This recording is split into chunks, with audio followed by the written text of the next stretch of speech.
On this episode, we're talking all about Summer Game Fest and the Nintendo Direct. Welcome to the NintendoFuse Podcast. This is episode 341, recorded on June 16th, 2026. My name is Steve, and of course, I am joined by Barry and Greg. Barry, how you doing, man? Hey everybody, doing well. A very, very busy week and going to be continuing that way. But we have a lot to talk about because it's been a very big gaming week or week and a half. And there's just so much going on. It is. It is. Greg, how you doing? Yeah, it's great to be back after unfortunately missing the last one. So that's always good there. But yeah, as Barry said, things have been very busy. Unfortunately, I didn't really even get a chance to get all caught up on what we'll be going over tonight. So I know there's some plans made without me as well too. So that I'm in for some big surprises today. So, yeah, we got lots of stuff to talk about. As we said at the top, it's all things Summer Game Fest and Nintendo Direct, which happened recently over the last couple weeks. And if you checked out our last episode, you know it was jam packed with everything that happened prior to Summer Game Fest. So, we are plugging away with so much more game showcases and everything else that has happened. And guys, it's not even summer yet. Like we're having all this summer things that officially summer doesn't start for another few days.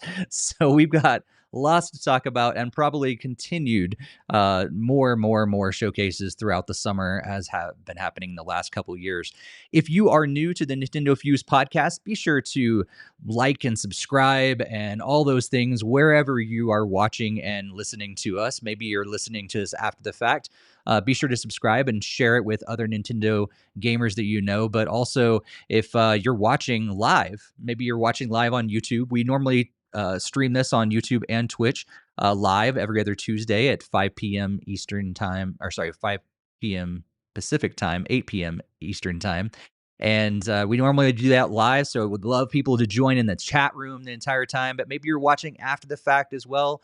We'd love to, pop in the comment section. Let us know all that you've been playing, all that you think about all the news we talk about. We've got a lot of showcases to talk about. Speaking of people in the chat, we've got Jared's in the chat, and anybody else that is joining us live, be sure to say hi and be sure to let us know what you guys have been playing again and all your thoughts on these showcases.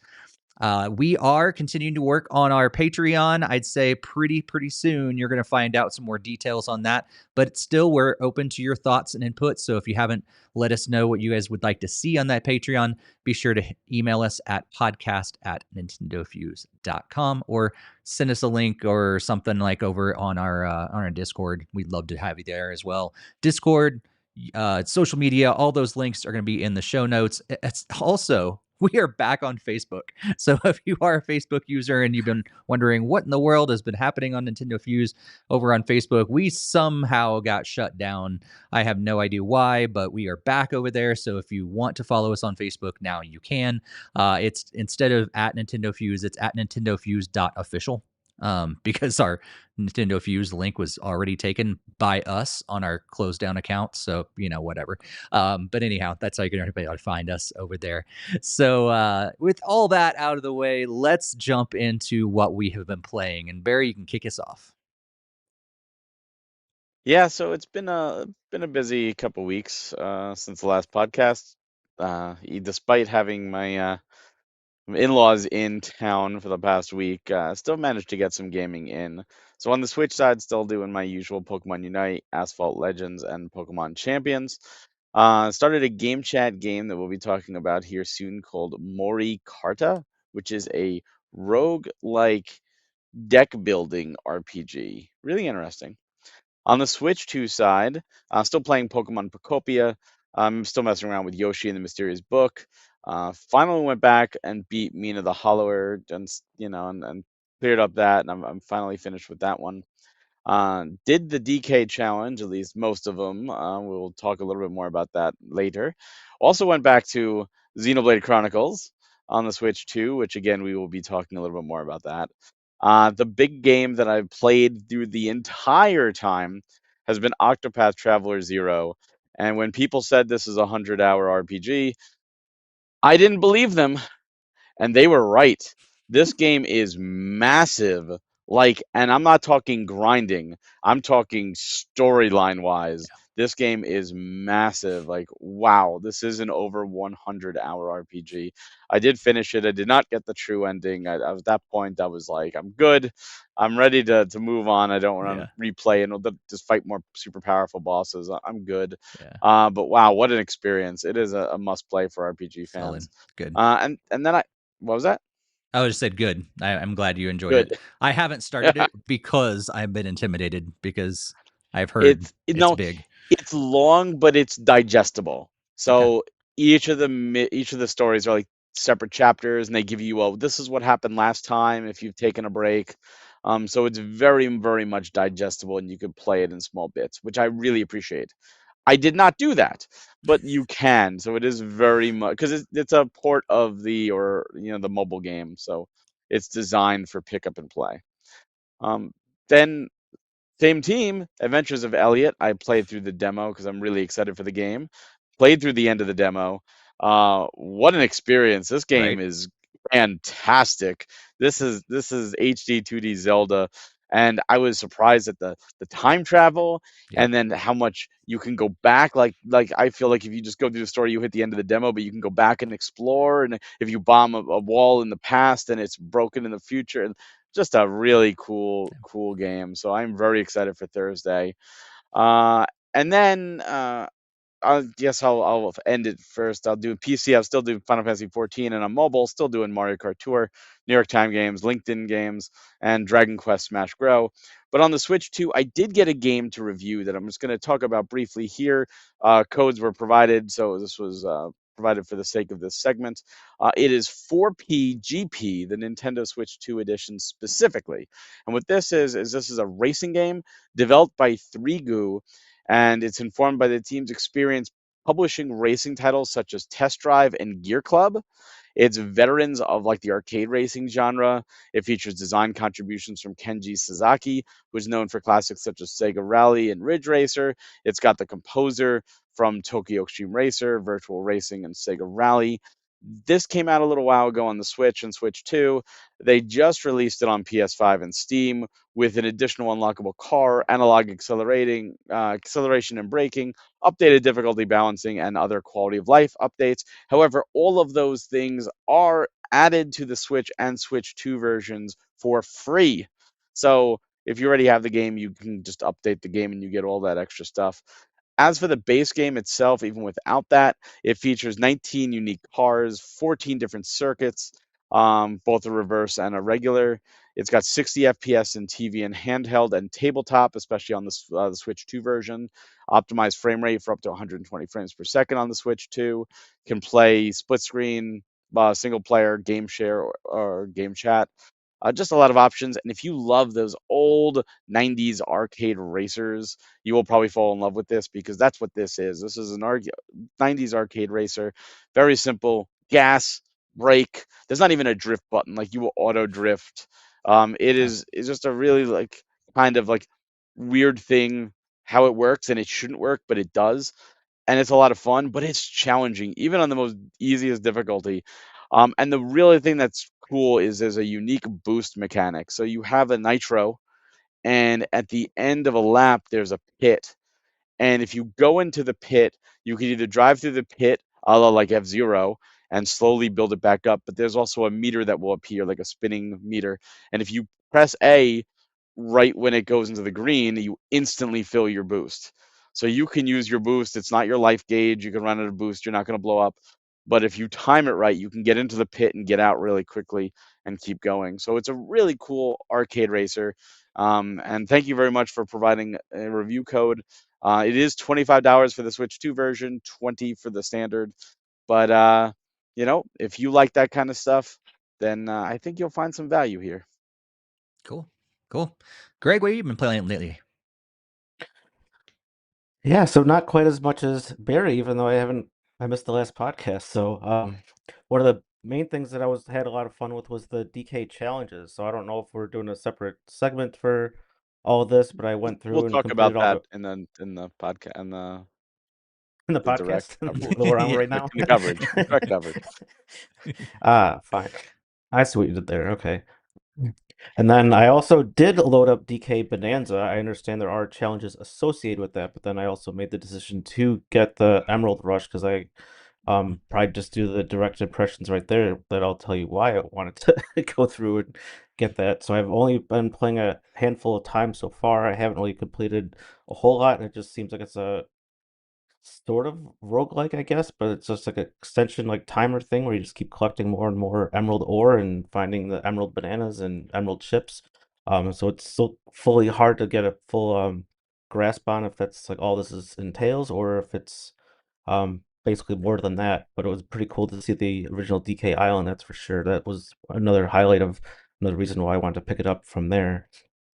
I have been playing Yoshi and the Mysterious Book, so I've already went through at least the first um 2, 3 chapters or so, and then I already had enough like credits or whatever to unlock like 4, 5, and 6, but still need to make some more progress there. Having a pretty good time with it so far. It's not actually quite what I was expecting when I from all the stuff, all the released information, but I'm still kind of jiving with it and having fun with it. So, um, yeah, that's it's kind of an interesting take for my perspective on a Yoshi game. And then before the last podcast, I was doing more of Quartet on the game chat, so you can check out our channel for my full thoughts on that. And then I'm still doing my main two on mobile for Roblox, which is Adopt Me and also Dandy's World for on Roblox. And then over the last month, I actually have stopped playing the Cookie Run Kingdom. My daughter kind of lost somewhat interest in it when they wrapped up the first story and killed her favorite character out of the game. So she kind of unfortunately stopped playing, and I kind of decided I probably should too. Nice. That's sad when that happens. So, Yeah, and then my dad actually made this really nifty thing for show and tell time. It's oh, Mario getting splatted. Oh, It's that's like awesome. 3D printed, so it's like it would stick here, and then you would see it was like Mario kind of slammed into some glass or something. I was hoping to have it hung behind me, but I didn't. Wasn't really staying up without some significant adhesive. nice. I have been playing the DK challenges as well, and we'll again talk about that when we get more into the Nintendo Direct. But yeah, I did the classic challenges. I have not touched the Bonanza stuff yet. Played the Star Fox demo. That was fun to play through, and man, does that game just look beautiful. Um, I also played the Adventures of Elliot demo and agree with you, Barry. Wow. And what a demo. Like, I mean, it's the prologue to the game, but like 3 hours easy in that game. Easy. Like, so if you want a really good idea what that game's gonna be about, download the free prologue demo for sure. Continue to play Nine Souls on Switch as well. Enjoying it a lot so far. There's a little bit of confusion, like what really is going on here. But it's kind of a cool little story there, and continuing to enjoy that. Played some Bluey's Quest for the Golden Pen. I got a code for that one, and so I've been playing through that. But stay tuned to more of my thoughts because I'll be eventually releasing a review on it. And I got a second code that I was able to give some friends of mine who have little kids. And I said, "Hey, I'm going to give you this code, but here's the deal: I want you to record what your kids think about this game and send me some clips about that." And so I'll be incorporating some kids' thoughts into my review for that game too. But the simple thoughts right now is, gosh, that game is cute. It is the cutest thing I've ever, and it's hilarious and it's great. I love that they've incorporated the original creators of Bluey as well. So yeah, enjoying that. Also, got back to Rocket League finally. They had a recent update. Newest season comes out. Like the latest update and incorporated a lot of different things. A lot, and like too much to really get into right now. Just go check out their website if you want to know more. But also the new season came out and it's tied into the World Cup stuff. So it's like, you know what, I'm gonna boot back up into to Rocket League and see what that's all about. So I've been enjoying it so far, and kind of had to put the training wheels back on just a little bit because I was out of practice. On mobile, I've been playing some Clash Royale, Pokemon TCGP, and also Pokemon Go. Still playing a little more of that every once in a while. I'll just boot it up, especially when I travel and catch some new Pokemon and stuff like that. So I did do that a little bit when I was traveling here recently. So that's what I've been playing. Let us know what you guys have been playing, either in the chat if you're watching us live, or let us know in the comments or social media, Discord. We'd love to know what you guys have been playing as well. Well, let's jump into some headlines, and we just got a couple for this episode because we've got a ton of main discussion between Summer Game Fest and this Nintendo Direct. So, Barry, kick us off with this very first headline. Yeah, so last night, the Switch and Switch 2 had firmware updates. And on the Switch 2, it added Dutch and Russian to text to speech language and accessibility, added Dutch and Russian as languages, and changed speech to text during game chat and accessibility, and general system stability improvements. The big one was on the Nintendo Switch, where the Nintendo Switch eShop layout has been redesigned. The eShop color will now reflect the theme color in your theme system. So if you're set to dark, it will be dark. User verification PIN can now be used to confirm when accessing the Nintendo eShop and using saved payment methods. They added the ability to rewind 10 seconds or advance 10 seconds with the ZL, ZR buttons when watching a full screen video in the news or on the Nintendo eShop, and the general system stability. What they did is they took the Switch 2 eShop, which has been so much better than the original, and they just put it on the Switch, which is great, except there were a few things that the original Switch eShop did do, and I was hoping they would incorporate those into the Switch 2 eShop, but they didn't. But good news is the terrible loading and the terrible lag and the my God, is this ever going to work is gone, and it's now a much better eShop for those that haven't upgraded to a Switch 2 yet. And as the Nintendo Music app representative, we got some updates here. So added to find some soundtracks within the app on June 8th. You were able to get some free roam playlists from Mario Kart World, and it's specifically the tracks from Super Mario Galaxy 1 and 2. On June 11th, we got at least 99 tracks from Wii Sports Resort.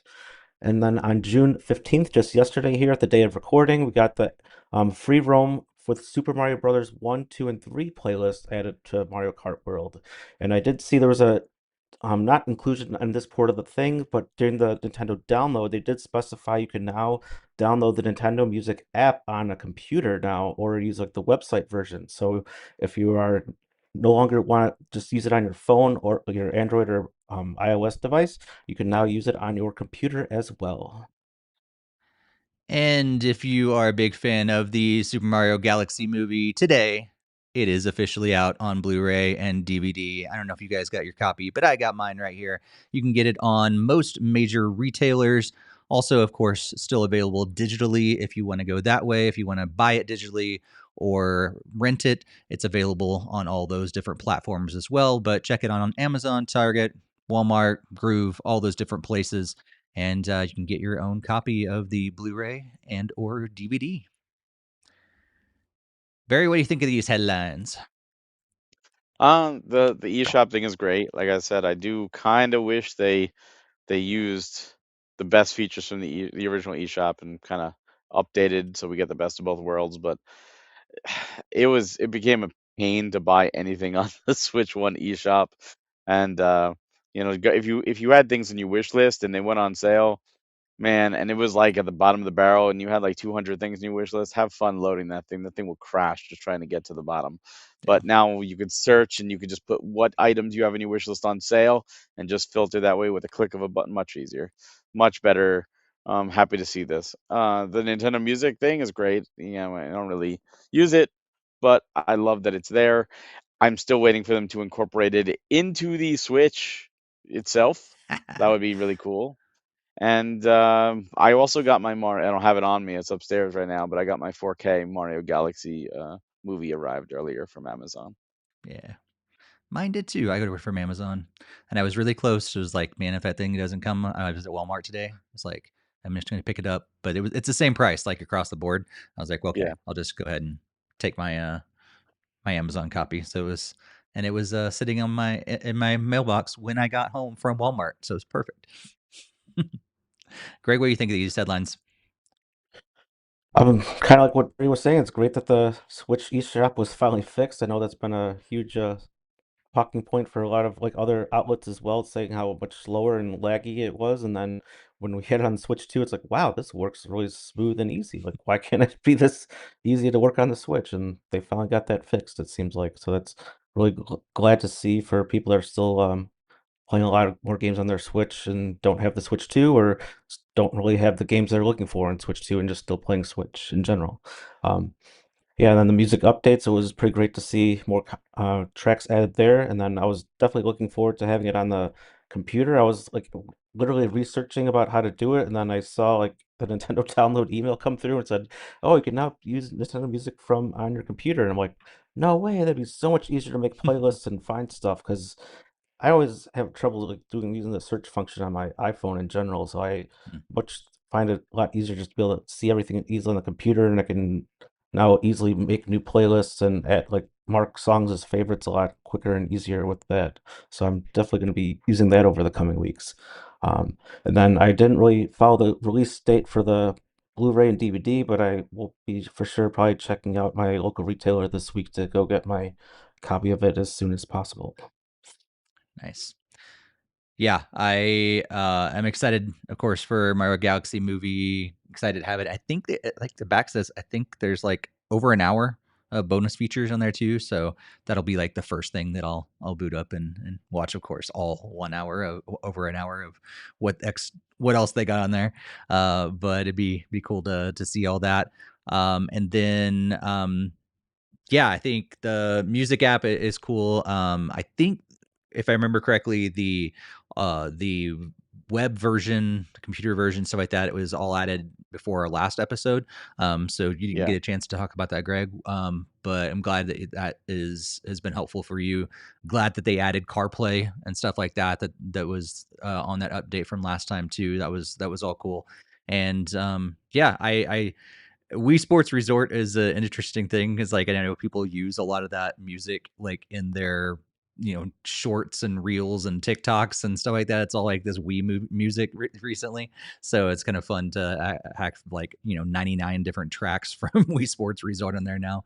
And I'm sure that we're going to get, more and more Wii music on there too. So yeah, that's pretty cool. I love that all the Mario Kart World stuff is coming to Nintendo Music as well, and I feel like at some point I'm going to just throw it on and just go take a drive, and then I will somehow try to just avoid from running into people and trying to drift around corners. But That's I always the think there's tricky a part after strategic playing a reason lot why of we Mario Kart sports World resort and music. you just want to start throwing bananas and blue shells at everybody around you when you're actually driving. right, right. What were you saying, Barry? I said I think there's a strategic reason why Wii Sports Resort music was added, which we'll be talking about. Probably, yeah. Going Yep, to I the didn't want, yeah, I figured that as well. I just didn't want to spoil it because we already had a number of the other things with the challenges or whatever. Yeah. Go in the chat. Oki Reps is here and said he said let me say that again. He started playing Under the Island since learning it will get a physical and it's not bad at all. That's cool. Have you guys played Under the Island? I don't know anything about that game. I have not. It's like a Zelda-like game, Oh, cool. but I haven't played it yet. Nice. That sounds like be like all of our alleys, and I never even heard of it. So I'm probably gonna be checking it out here. Sweet. Well, let's get into our I forgot to mention like my thoughts around the updates. Cool update. Yay. Uh I'm glad I'm glad to see all those different stuff and cool to see that they've like fully enhanced the Switch eShop. I noticed it had gotten better in the last couple weeks in general because I've been playing more on my Switch Lite, as I've talked about on the last couple episodes, and that's been one of the systems that I've been taking with me a lot more. And I noticed that the eShop on the Switch Lite has been better even before this update. Like, it run a lot more smoothly recently. And so to hear that they did a full overhaul on it is great. What are some of those things that you said, are they missing now, Barry? There was stuff on the original Switch 1 eShop. Like, I noticed I think they moved it underneath your profile, where if you go to your profile, it kind of has an option called feature where it shows like what your friends have been playing, but that was in the Switch 1 eShop and it Hmm. showed what your friends were playing. So you could access it instantly from the eShop. Now you got to access it from your profile Oh, icon if you click your icon, and then that will take you just to that's the page in the eShop, as opposed to it just being a native page in the eShop, yeah, which is weird. Like, just leave it native. yeah. Um, but they also, I don't know if you can do this anymore, but the one thing that the original Switch eShop did is if you went to buy a game, and let's say it was a $15 game and you had $10 eShop credit, it would say you need more money. Do you want to add more money? And it would say, do you want to add just the amount needed? Do you want to add $10? Do you want $20, $50, or $100 right there and then? The Switch 2 eShop doesn't do that. If you need $5 more, it'll say you need more money. How do you want to pay? And it will only allow you to buy what you need. If you want to add larger increments, you have to go under like in the top right, you have to click your icon and then click add funds. But it was kind of nice to just have it convenient, like, oh, while I'm buying for this game, let me throw $50 on there for whenever I need something else and have it one-stop shop kind of deal. But now it's a separate step entirely, which Hmm. is kind of annoying. But Hmm. it's a nitpick, but it's a little annoying. That is interesting. Yeah. Greg, I saw you said you found a demo for Under the Island. Yeah, it's at the Switch eShop. I was just searching up. I had the Nintendo Game Store open because I wanted to do the Star Fox demo because I had neglected to remember to do that. And then I have been interested in the adventures of Elliot along with both you guys, and I know you guys are already done with the demo, and I had meant to download the demo. I just completely forgot and got away from me. So it's like I could probably just do it here really quick. And then while I was there and got the recommendation from Under the Island, I was like, hey, there's a demo for this game too. I can check that one out. Mark have some new demos to play soon. So Nice. yeah, if Cool. you I'll guys have to also check it out want too. to download to your systems while we're doing the podcast. Well, let's jump into our big discussion. And heads up, we're going to try to move through this as quick as possible. But at the same time, we also want to make sure we give everything its due time and everything. There is a ton to talk about through Summer Game Fest. Like, I forgot to count. There's so many different showcases that have happened over the last couple weeks attached to Summer Game Fest. And so we're going to go through those quickly. We'll spend a good chunk of our time on Nintendo Direct, which Summer Game Fest officially did put on their website as a piece of Summer Game Fest. I don't know if you guys saw that. It's on the list for Summer Game Fest. It's the last showcase that's listed on there is the Nintendo Direct. So I don't know if that was just something that Jeff Keighley and his team just decided to do, or if Nintendo's like, hey, would you mind putting it on there? But it doesn't matter. In the end, the Nintendo Direct is actually on the Summer Game Fest website, and they're advertising it. So I guess officially, we're just talking about Summer Game Fest because Nintendo Direct apparently is included in that. But yeah, so there was a lot of stuff, as we've alluded to, happened over the last couple weeks. We had let me just run through this just to give you some perspective, because maybe you weren't really sure what was going on. We had on June 1st, we had the Mix Summer Game Showcase, and on June 2nd, we had the Black Voices in Gaming Showcase. On June 2nd, we also had Sony State of Play. All three of those we talked about on our last episode because it happened before our last episode. Then on June 4th, we had the Latin American Game Showcase and women-led games. On June 5th, we had Accessibility Summer Showcase, which talked about accessibility games. June 5th also had the Summer Game Fest Live and Day of the Devs. Then June 6th and 8th, We had Summer Game Fest play days, and I was able to go there. So I'll talk about my experience there. And also on June 6th, we got the Southeast Asian Game Showcase, the Wholesome Direct, the Story Rich Showcase, the Green Games Showcase, and Gaming Pride Parade, Future Games Show, Frosty Games Fest. And then on June 7th, we had the Xbox Games Showcase, the PC Gaming Show, and the Dutch Deutsch indie showcase. That's from the German developers, I believe. So I don't know if they pronounce it Deutsch or Dutch.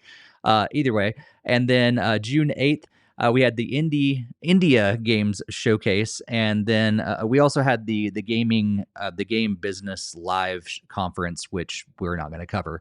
So a lot of things happened over the last couple weeks. Before we jump into details, and then of course on June 9th we had Nintendo Direct. But before we jump into the details of all these different games that were lined up and shown off specifically for Nintendo, Barry, what'd you think of Summer Game Fest this year? I mean, there was a lot of showcases overall, and I did not watch them all. I did not have time to watch them all, and I think we talked a little bit about this last time, but I think it's a double-edged sword. It's the blessing is if there's a particular niche you like or a particular genre you like, there's probably a direct for it or a showcase for it, and you can get games tailor-made to your interests.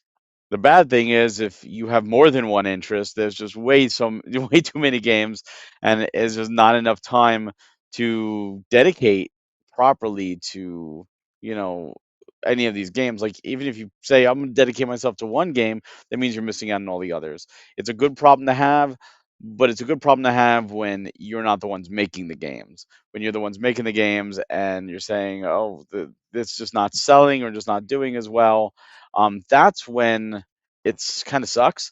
And I'm glad that Summer Game Fest as a platform exists because obviously E3 is now gone, and it lets these devs get hopefully a larger audience to check out their games. But I mean, overall, it was a good show. It was a good group of activities, and I'm glad that someone stepped in to take over for the E3 absence. Is it as good as E3 in my eyes? No, I think there was something special about E3. It was just a different kind of beast. But is this the next best thing? Probably. Yeah. Greg, what'd you think? Well, it's really kind of hard to formulate opinion because I didn't watch a single one of the shows. I've just been really busy and not really keeping track of everything going on. So, it did kind of remind me of my E3 days where I just tune into the Nintendo Direct, and that's the main thing that I kind of need to know. But I'm sure there's a lot of great Nintendo games are even shown off during a lot of these different showcases. I always support indies. I buy tons and tons of indie games, but it just as Barry said, it's a lot, but that's kind of the absence of a major like actual like 3 day or 4 day event like with E3 where you can have all these showcases more like streamlined and possibly some of these could be merged like together as if it's like a single developer, but they're just fall into multiple showcases because they don't know which fans are going to be tuning into which ones, and there's obviously going to be a little bit of overlap. I'm not saying tons of overlap, but um, yeah, it's just way too much to digest in, and like it's takes a lot of time to watch everything, and I don't even have all the platforms, so it's kind of hard to even want to watch through some of the stuff that like, hey, I really want this game, but oh, I don't have the platform for it, and oh, I don't have a job, so I can't afford the platform that it's on. So it's a lot harder that way too. Yeah. Yeah. I think it is interesting, like, especially, and I'll talk about when we get to the play days, being there. I think they are really trying to capture a lot of E3. Again, it is different. But I think the heart is there, and there's just so many more games. There's so many more developers, publishers that are trying to get stuff out there and everything. So I'm agreeing with you guys that there is a little bit of overwhelmingness to it, but it's cool. It's that double-edged sword. It's really really cool that we have all this. but at the same time, it's also kind of overwhelming, and it can, a lot of games can get lost in the mix because of it. And even a game that, Under the Island we talked about earlier, like maybe a fantastic game, but I'd never heard of it. Greg never heard of it. Barry'd heard of it, but never played it. And, it may be one of those amazing games, but it's just going to get lost in the mix. And I feel like that happens a lot nowadays. And so, hopefully you pick up some games that we enjoy from, listening to podcasts and listening to your favorite creators and things like that. Or like, oh, cool. That's why we exist. And that's why we want to, shed some light on some different games out there. But there's no way we can cover them all either. To put it into perspective, Steam Next Fest is happening right now. Yeah, my inbox is hurting. This year there's 4,001, or this one is 4,155 titles in it. Last Steam Next Fest was in February, and this one has almost 1,000 more games than in February. Just February. Wow. Like, that's so many games. Like 4,000. Think about this for a second. Like, that's like what? 8 times or more of the NES library in a few months. Like that's it's just insane. Crazy. Like the N64 library, I think, was 300 games. Like for the entire length of the N64. Even the Wii, which had over 1,000 games, this is more than the Wii library, right? Like this is just insane.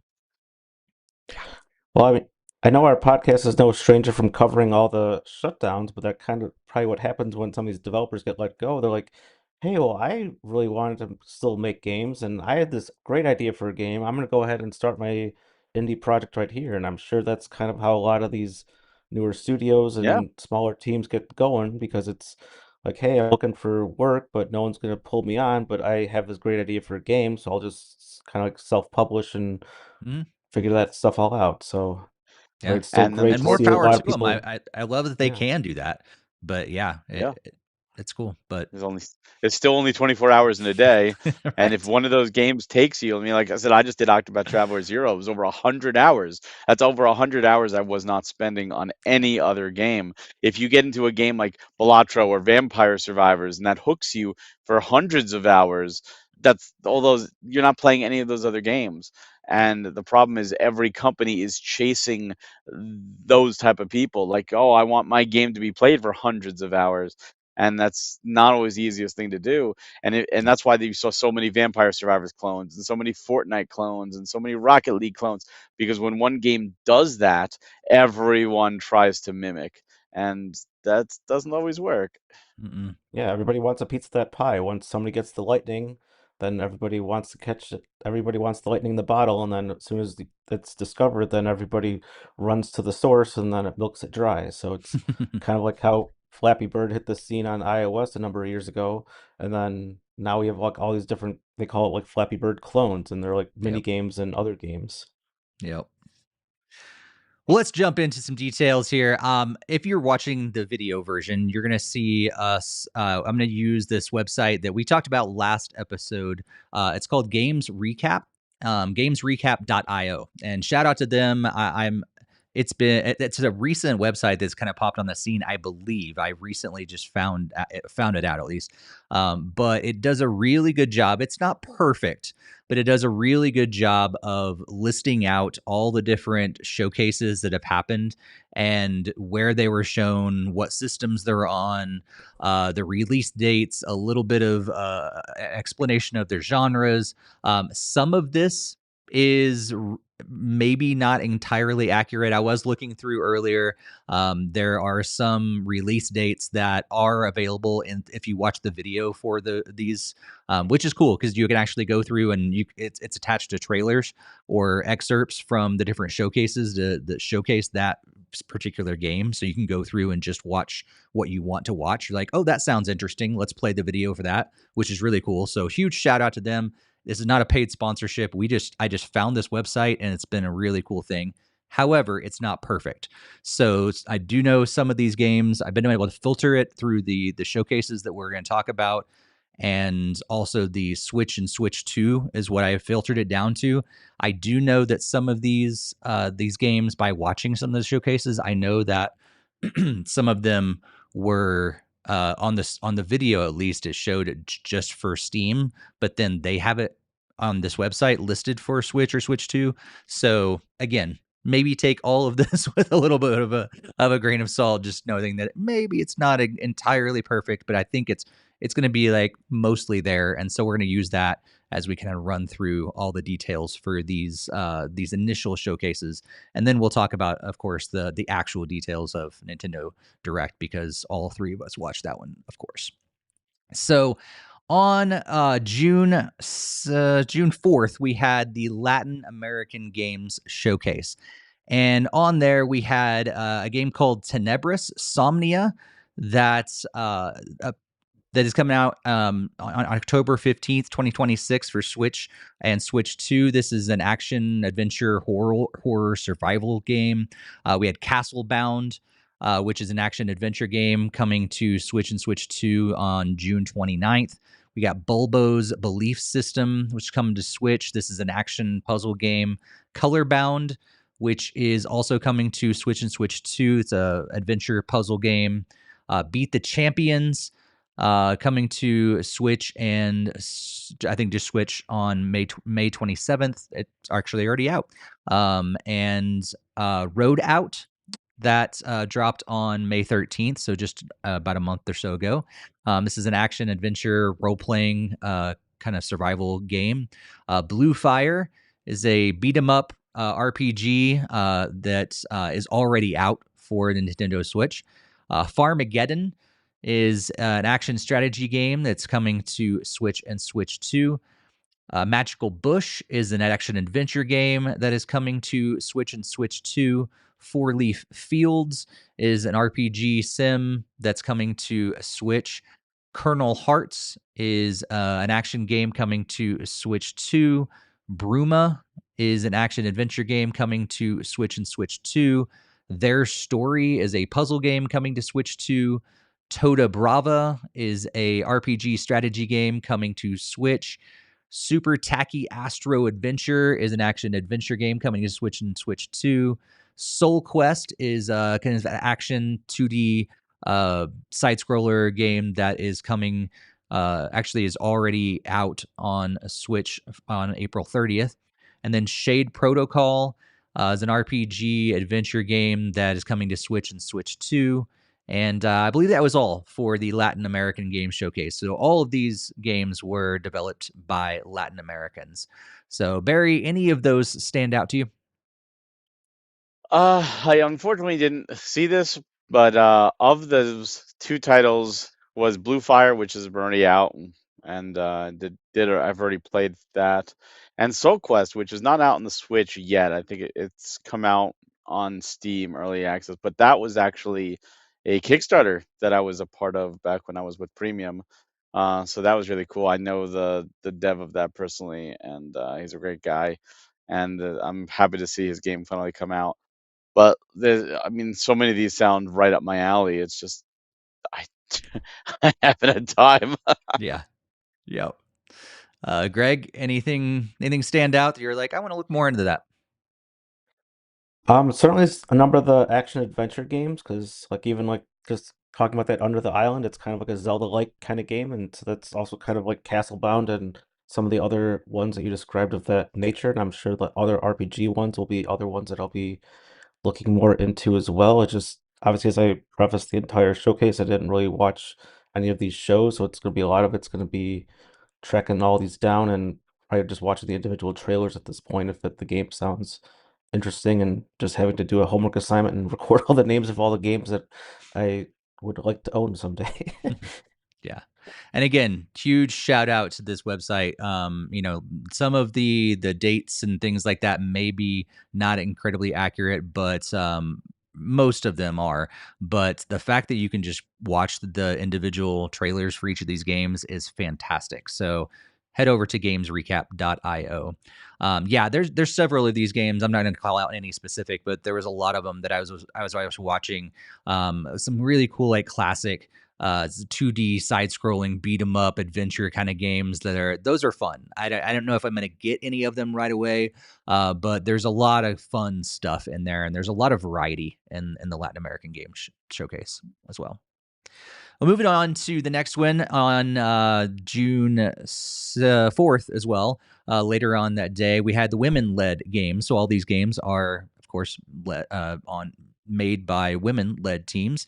And so we have Black Jacket, which dropped on May 11th on the Switch. This is a horror sim survival kind of game. Warframe also dropped on March 20. This is a game that's been out for a while. I think it's maybe now coming to Switch 2, I believe, but the game's been out for a while, several years, like maybe 13 years. But it's a role RPG game that's now coming over to Switch and Switch 2. Schrodinger's Call. I believe we talked about this on the last episode. It was in another showcase as well. This is a visual novel that recently came out on May 26th on the Switch. Barbie Horse Ride and Rescue comes out on June 15th. Oh, yesterday. Come out yesterday on the Switch 2. And Spook-a-Boo is a action party game that is coming to Switch. Loftia is a RPG sandbox kind of game that's coming onto the Nintendo Switch. Tavern Talk Stories Dreamwalker is a visual novel that came out on June 8th on the Switch. Toda Brava is a Switch game that is a kind of an RPG strategy game. Shredded Secrets is a action adventure game on the Switch. And then What They Don't See, and that SEA, is an adventure game coming to Switch. And then Colorbound Colorbound was in the next showcase. So we'll hold off on that so far. So Barry, any thoughts on the women-led games? The Warframe, I know that's been out for a while, and I think they just got a Switch 2 version that runs much better than the Switch. It's an FPS, but it did kind of catch my attention prior. I just never got around to it. I believe it's free to play. And Schrodinger's Call, just really sounds interesting as a visual novel. It's on my wish list, and I'll probably grab that when it goes on sale. Cool. Greg, any thoughts? Yeah, I think I don't know if I was Schrodinger's Call that I saw like a preview for it or something or somewhere, but that one also seemed kind of interesting. Um, yeah, and then pretty much the same thing as the previous one with if there's action adventure RPG ones, I'll be probably ones that get a little bit more attention, like even like Toda Brava or something. Like it could be something really cool once I check out the full trailer for it. Yeah. Yeah, this is one I didn't get to actually watch, but I love that we have these. I mean, like we have different platforms where we can highlight women in gaming, and a lot of times they're going to get overlooked. But so cool that we can highlight games that are on women-led teams, whether that be like a solo team or they're the ones leading a team of developers. So cool to be able to highlight them. So yeah, I need to get more into these, but it's also, again, a variety of different games. I mean, we're talking visual novels to survival games to shooters to Barbie games, like everything in between. So kudos to all the women developers out there. Another really cool showcase that didn't have a ton of Switch or Switch 2 games, but a couple of them were on the list, is the Accessibility Summer Game Showcase. This happened on June 5th and highlights different games and their accessibility features to be able to help people who are less fortunate be able to play video games.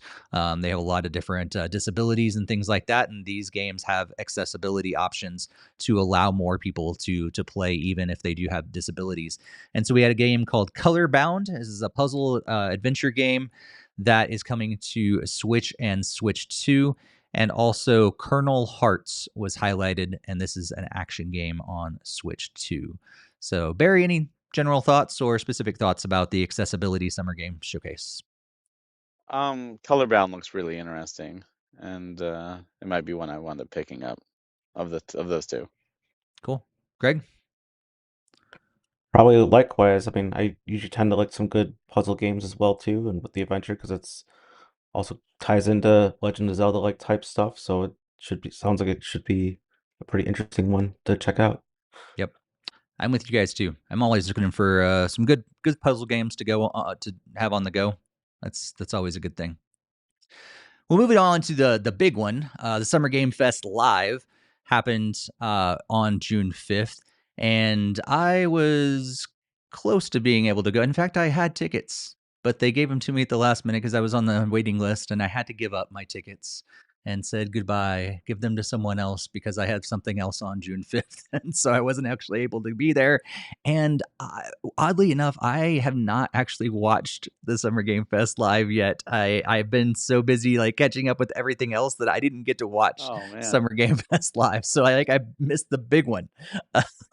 But lots of good stuff I know that did get announced there, like the Resident Evil Veronica, which is of course an action horror game coming to Switch 2.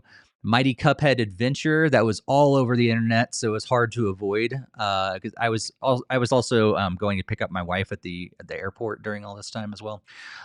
So and driving back from another event, we had a lot. In fact, let me pause before we go into back more games. I just want to apologize if you guys saw that we were an official streamer. We got the rights to officially stream Summer Game Fest live. We had it all set up. I followed the directions. I knew I was going to be on the road driving back from my thing and then going back, go to pick up my wife. And I told the guys, I was like, I think I got it all set up. I followed the instructions both on Twitch and YouTube. And then neither of them worked. And Twitch ended up locking me out, and my email ended up locking me out, and I couldn't give Barry the login stuff because I couldn't get in the email. And it was a whole mess, and I've just apologized for anybody that was trying to actually watch our version of the live stream. We tried. We really tried. So that's also a little bit of why I didn't watch it, because I was a little frustrated. And it was like, I just need to pack and get ready for my trip to LA. But anyhow, Resident Evil, Mighty Cuphead Adventures, and then also Alien Isolation 2. This is a horror survival game coming to Switch 2. Dead by Daylight is an action adventure horror game that is coming to Switch and Switch 2. Fortnite Chapter 7 Season 3 Runners was highlighted. Of course, everybody knows Fortnite. That's on Switch and Switch 2. RuneScape Dragon Wilds is coming to Switch 2, and this is an RPG survival kind of game.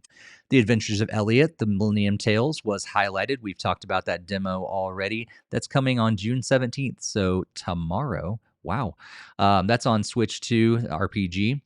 Orbitals was highlighted. That's coming to Switch 2, based on, I believe, an anime, is Orbitals. And that's a puzzle platform adventure game coming on September 2nd to Switch 2. Star Seeker is an action-adventure survival game coming to Switch and Switch 2. Lords of the Fallen 2 is coming to Switch 2, and this is an RPG.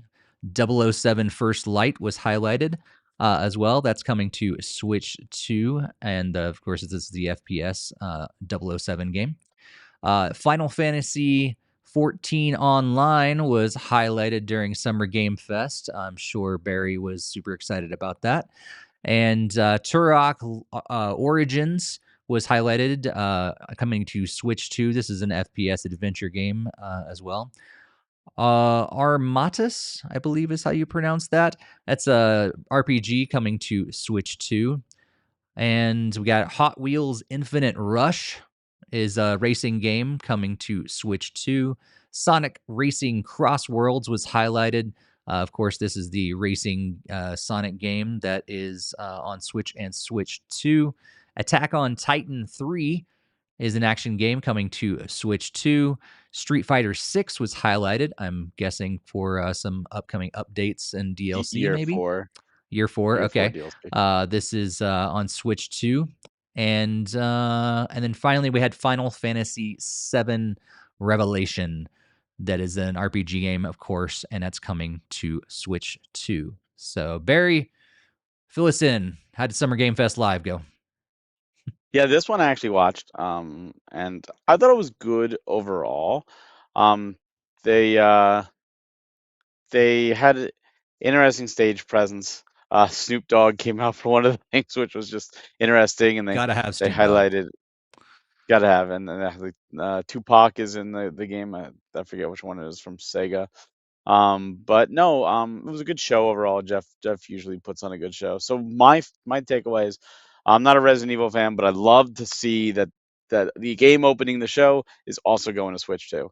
The Mighty Cup Adventure, and there's also another unannounced or untitled Cuphead game that's a more traditional Cuphead, because Mighty Cuphead Adventure is based off of the Sega Master System, not the Famicom, specifically the Sega Master System.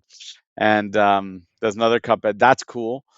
Alien Isolation 2, again, another big game. Not for me, but the fact that it's coming to Switch 2, fantastic. Obviously, The Adventures of Elliot, I'm super stoked for that. Can't wait. Love the demo. Orbitals, I have to see if my wife's interested, because if she's not, then I probably won't touch that. Star Seeker, interesting. There was a free version to try of that game, which I downloaded on my Switch too, but I never played it. So I don't know if it's even still available, but Lords of the Fallen 2 looks pretty good. I've heard nothing but good things about that. 007 First Light, I'm waiting to see, whenever that shows up. Final Fantasy 14 online, I'm curious to see how it runs on Switch too, but obviously I'm a big fan of the game. And we might be getting it at least for my wife to play it on the Switch 2 version. It's one of those games where I play with the controller, but there are certain things I use with mouse for so much, like selling things and organizing an inventory, that even with the controller in my hand at my PC, I just like, nope, I'm using the mouse. It's just way too convenient, and typing, like I have to type to communicate. So it's gonna be weird, but I'm love that Just it's play with coming. Joy-Cons and rotate that thing down. Yeah, Oh there's God, mouse no, controls. no, There's no no. excuse. There's mouse controls on It's Switch not too. like your gaming mouse? That's, What? No? no, no, it's Not as not the cool as your same. No, gaming no mouse? keyboard either. Not as cool.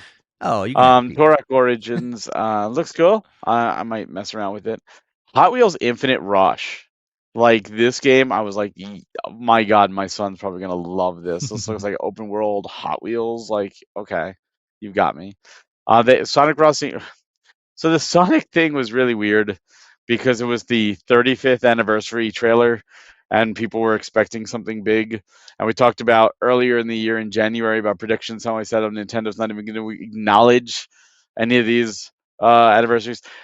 I think the Sonic fans, myself included, almost wish Sega didn't even bother acknowledging the 35th anniversary, because all they showed some new DLC.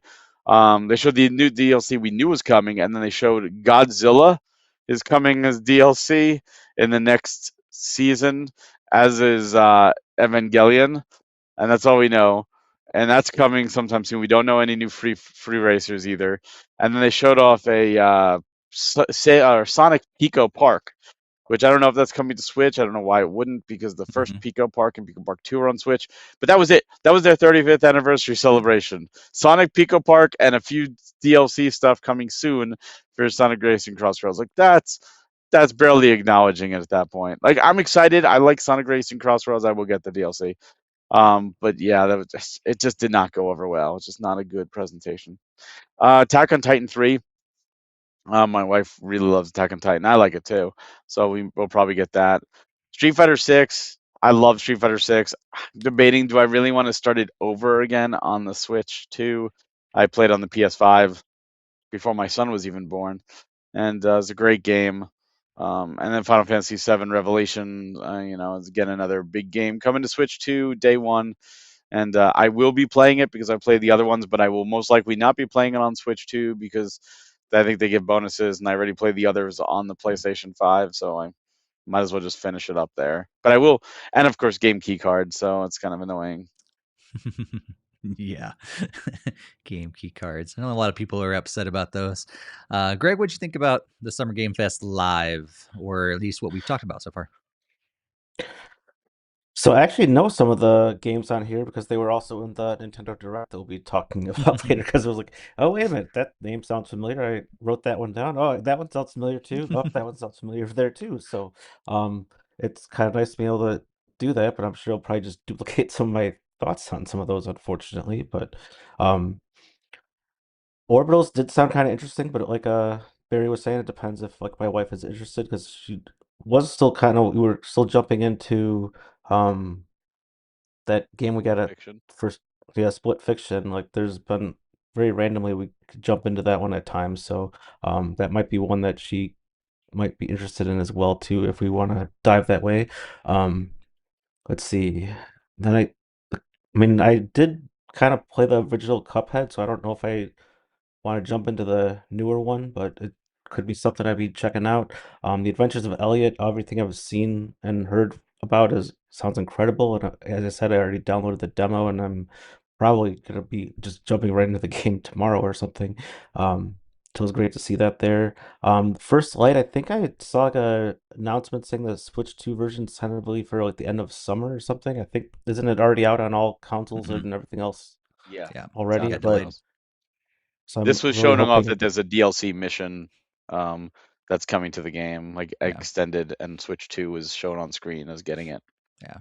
And as a side note, I think last episode, Barry, there was a game that I would thought had got delayed for, and I thought it was in the Indiana Jones game. It's the 007 game that I had in my mind. Ah, yeah.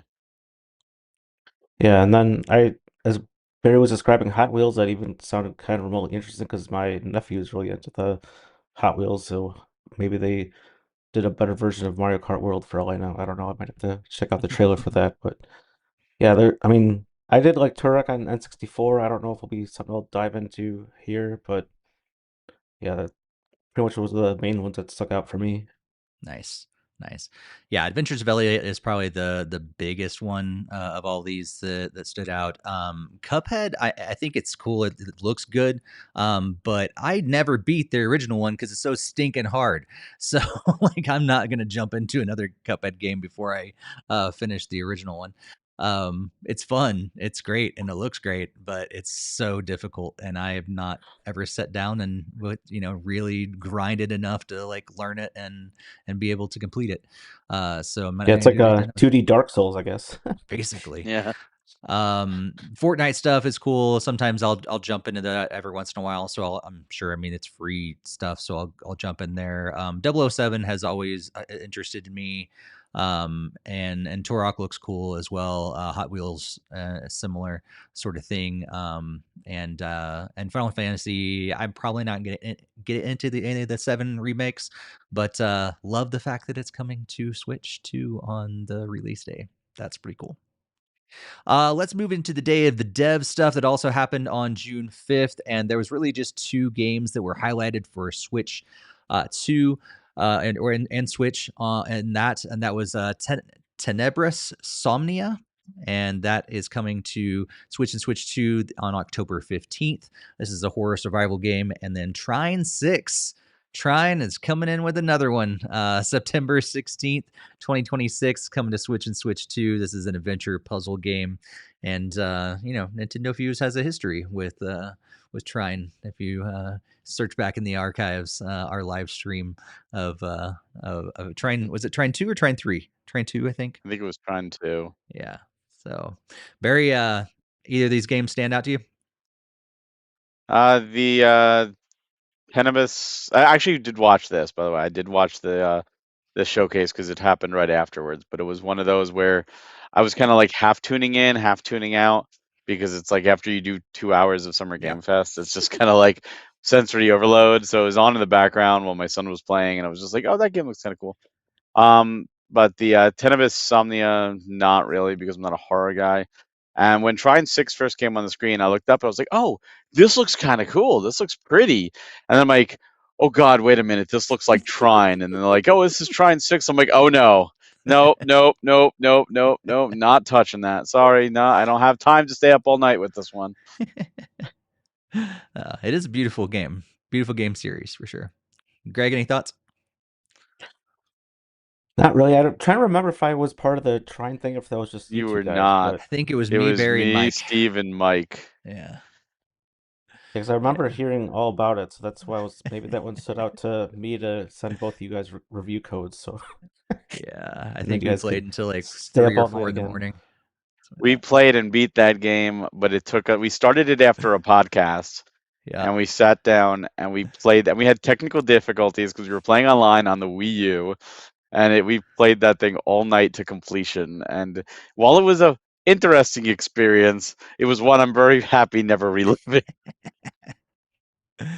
Let's move on to the Southeast Asian Games Showcase that happened on June 6th. Actually, let me take a pause real quick before we jump into that, and we'll talk about my time at the Summer Game Fest Play Days. So if you are watching the video version on YouTube, uh, you're going to be able to see some videos that I took. But if you are not watching the video version, this is your kind of cue to go over and watch the video version on our YouTube channel and subscribe while you're at it. So when I got there, it's cool. It's all outside. So like that was a cool thing that I was expecting to be in this inside of this big exhibition hall, which is what E3 was. But this is all outside. It's kind of open air. There's little buildings and stuff that you can go in and check out. So there are all these different gaming companies had their own sections, or publishers had their own sections to show off their games. And so it was cool to have this like summer feel. I think that was the coolest thing, to be able to walk around. There was very much a summer feel to the entire thing. They really leaned into that. And so, yeah, a lot of games that were out, you can just play and check them out whenever you wanted to, but then I had to have appointments for different games as well. So while I was there, I got to play Grand Blue Fantasy Relink Endless Ragnarok. I get to play Hoa 2, Stern Pinball, Pokemon, and the Transformers. Those are the actual pinball machines. I checked out the TCL monitors, played some Tomb Raider Legacy of Atlantis, and also Sea of Remnants, which I don't believe is coming to Switch 2, but I did try to convince them that they should bring it to Switch 2. And then I got to see several other games like Star Wars Galactic Racers, which looks beautiful, by the way. Oh my gosh, that game looks amazing. I'd love for it to come to Switch 2, but I don't know if it's going to. It's probably not going to, but it'd be awesome if it would. And then checked out My Arms Are Longer Now, which is that Jackbox game that they're doing now, which is so weird. I did not get a chance to get into the Switch 2 booth, unfortunately. And Barry and Greg know all about my attempts to get into that booth while I was there, and almost even risked maybe missing my flight because I really wanted to get into that Switch 2 booth, but they couldn't get me in. But there's some games that I can't talk about. I can let you know, like I did say, that I played them, but I can't actually talk about them. One of those is Grand Blue Fantasy Relink Endless Ragnarok. So stay tuned. When the embargo lifts, I can let you know more about that. Hoa 2 was fun. I didn't know what to expect, and I was telling Barry, I stopped in the PM Studios booth, and I was like, "Hey, what should I play, Barry? When will I be there?" And he's like, "Hoa 2, I think, is going to be a game you'd enjoy," and I did. It was a cute little puzzle game that I did not know what to expect, and I had a lot of fun. Played it all the way through. Even got First to one's on Switch as well. And I got featured in the PM Studios photos as well. So Barry sent me one of those as well. So I was over there, like locked into the game. Didn't even realize they took a photo of me. The Stern Pinball stuff is really cool. Like I would love to own one of those. There's no way I can afford one, but you know, Stern wants to send one over to me. I wouldn't mind it at all. But it's really cool. The TCL monitors, I am impressed. I am now TCL just come out with this monitor line based on what they've done with their TVs. All the TVs there were TCL TVs as well, but their monitors, the gaming monitors, are looking really good. So you can check those out. Tomb Raider Legacy of Atlantis, the embargo just lifted the other day. I threw my thoughts on our Twitter, but I will say this game looks fantastic. They're still working on some things.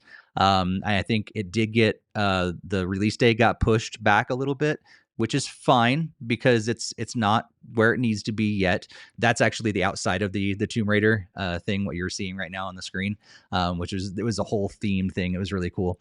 But yeah, I really enjoyed it. There's some different tweaks and things that like with the controls that like took me a minute to get it, because I'd never played the original all the way through. I just played a little bit of the original Tomb Raider, and so I knew what to do a little bit, but it was it was still kind of wrapping my head around it. But I got about an hour with the game and really enjoyed it, and it made me look forward to the final release. And then Sea of Remnants was another game that I'd never heard of, didn't know what it was. I was just kind of walking around. I kept looking at it. It looks beautiful, and was like, more about this game. And it's like this roguelike game that you're out to sea, and then like kind of like a lot of roguelikes, you're like thrown into the mix and like, there's no way I can beat this. And then all of a sudden I realize, oh, I'm in a roguelike and I'm not supposed to beat it in the beginning. And it throws you back in. There's a huge story that's attached to it as well. And I'm like enthralled in it and was like, I got to move on. There's other things to do, but I want to sit here and keep playing this game. I was totally sucked in, and it looks absolutely beautiful. I believe it's coming to PC, PS5, I think Xbox. And I tried to convince them. I was like, you need to bring it to Switch too. Not that the people at the PR booth can do anything about that, but I did what I could. And then, yeah, again, Star Wars Galactic Racers looks fantastic. Unfortunately, not on Switch 2. But then I just wanted to show Barry and Greg know I've been talking about. I had a gigantic backpack coming back that was packed to the max. And so I thought it'd be fun to do a little show and tell. So here is all the swag that I got from Summer Game Fest. Again, if you're watching the video version, you can check it all out. Got a big bag from Summer Game Fest. I don't even know what that inflatable thing is yet, but I got it. Some different postcards and cards and everything. Those socks I'm so excited about. They look cool. They look really comfortable. A Stranger Than Heaven bag. I got a mug there. I believe that's for Resident Evil, I think. Some different pins and things like that. A hat from AI2. There's another game that gave me a necklace. Like, okay, a Gundam that I can build. Some other weird little things like stickers and stuff like that for a bunch of different games. And then Tomb Raider gave me this little sling bag. So that was really cool, which came in really handy to put my stuff in. And then Grand Blue Fantasy Relink Endless Ragnarok gave me this gigantic backpack, which also came in handy because I had to put all this stuff in there in addition to my backpack that I brought out there. And so this thing was packed. I couldn't fit anything else in it at all. Like, I bought a scarf for the World Cup when I was in the airport coming back, and I messaged Barry and Greg. I was like, I can't even fit this thing in my backpack because there's so much stuff in it already. So huge thanks to Summer Game Fest for being able to share some fun swag with me, and for getting me a chance to get out there and play some games. So do you guys have any feedback from before we move into our rest of our showcases? Yeah, so I agree with you with the Star Wars Racer. I want that on Switch too, so badly. Like, bring it over. I'm glad you had a great time. Glad you were able to stop by the PM booth, so thank you for that. And Hoa 2 is fantastic. I can't wait for more people to play that. And hopefully you got time to talk to some of our team there. There was a lot of our production team was actually there, as well as our marketing team, and our CEO. Our CEO was right there too. The Tomb Raider is kind of interesting. This was the second time they've remade it, not counting the 1 to 3 HD remake. So I guess it's kind of fourth, because there was also Tomb Raider Anniversary back in the 360 and the PS3 Yeah. days, and I think that might have even hit the Wii. So it's kind of weird they just keep remaking the first game.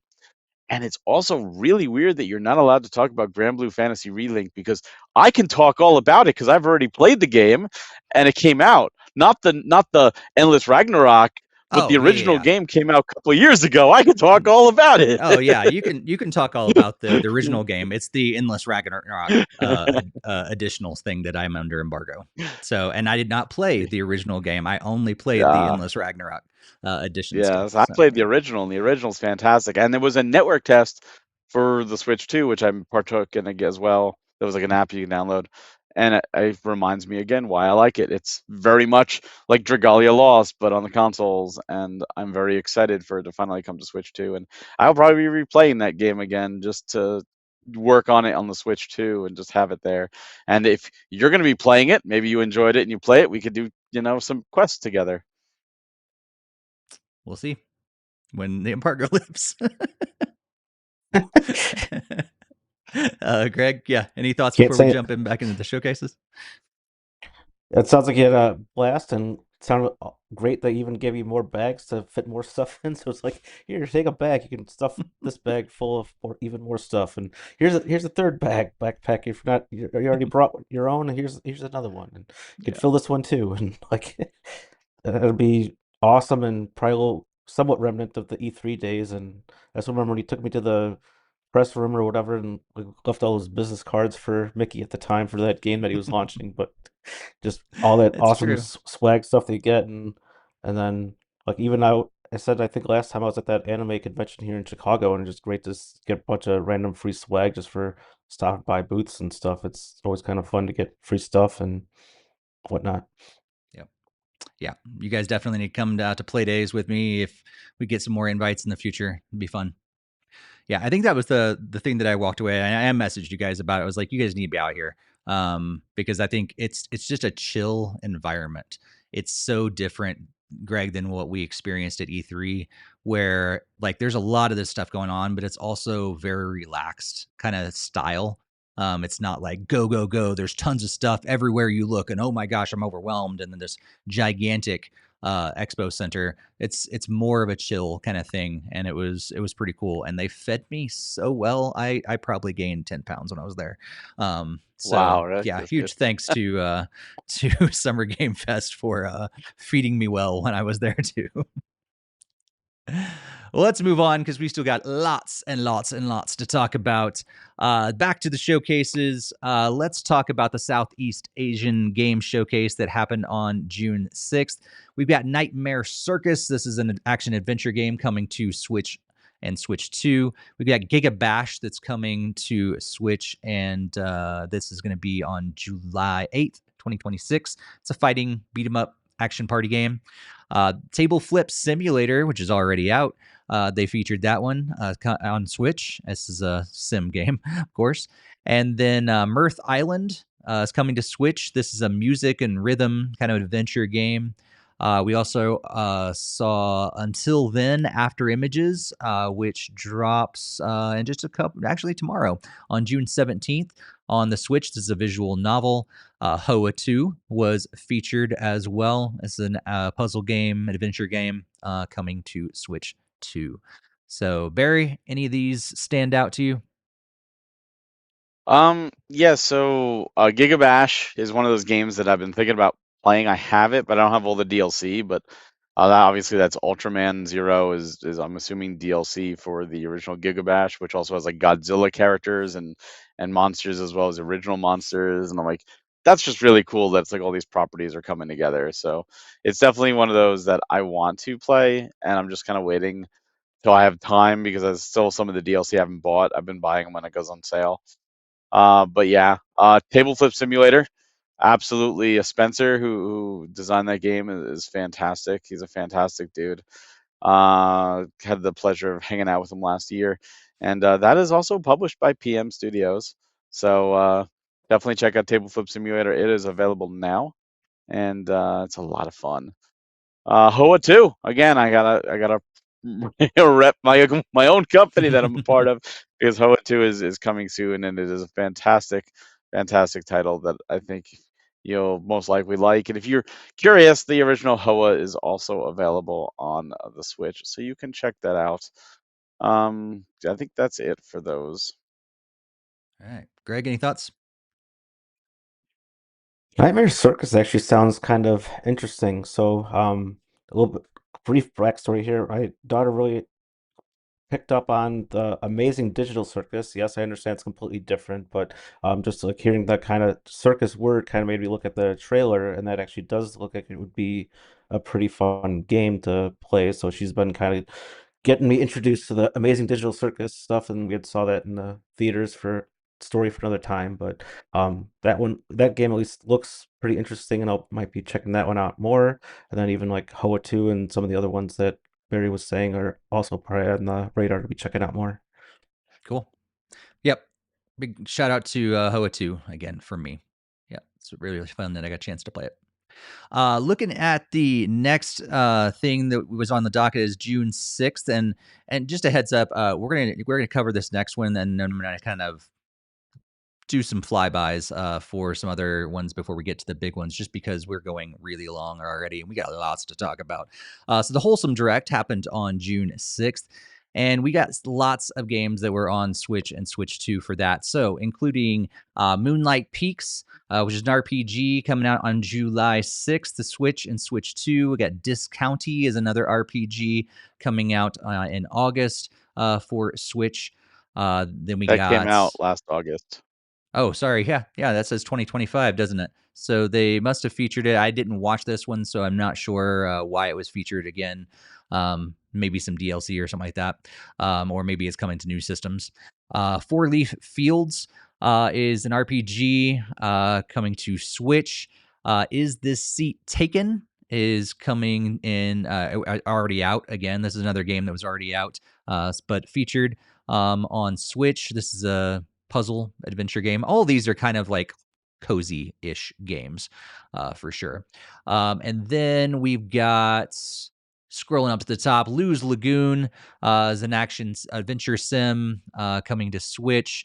Deer and Boy on Switch and Switch 2. This is an adventure kind of puzzle stealth kind of game. Memento is a puzzle game coming to Switch and Switch 2. Froggy Brews is a RPG on Switch and Switch 2. Cozy Groove. Camp Spirit is a sim game on Switch and Switch 2. Go Go Town is a sandbox sim game on Switch and Switch 2. Loftia is an RPG sandbox kind of game on Switch. Tales of Psyche is a RPG on Switch.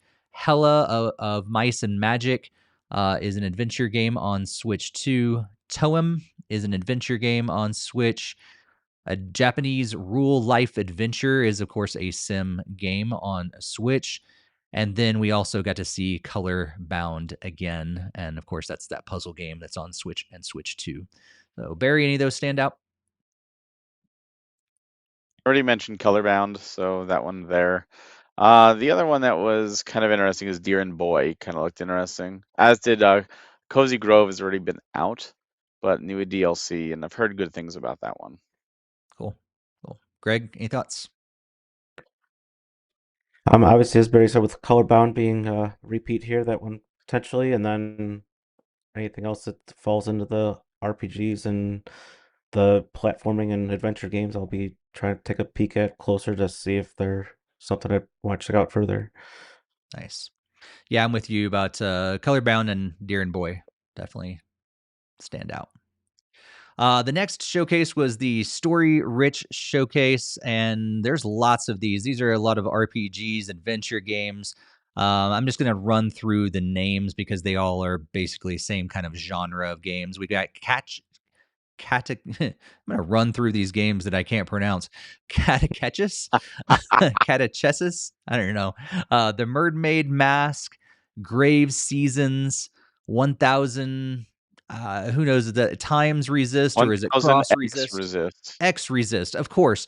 We don't know what that X sometimes stands for. Sometimes stands for X, sometimes stands for Cross, sometimes stands for Times. Who knows? But anyway, the 1000 X Resist, Citizen Sleeper and Citizen Sleeper 2, The Pale Beyond, After Love EP, Great God Grove, Paradise Killer, Demon School, Citizen Sleeper 2, Starward Vector, Hella of Hella was in the Green Game Showcase that we'll get to in just a second. So, any thoughts on the story rich stuff, Barry?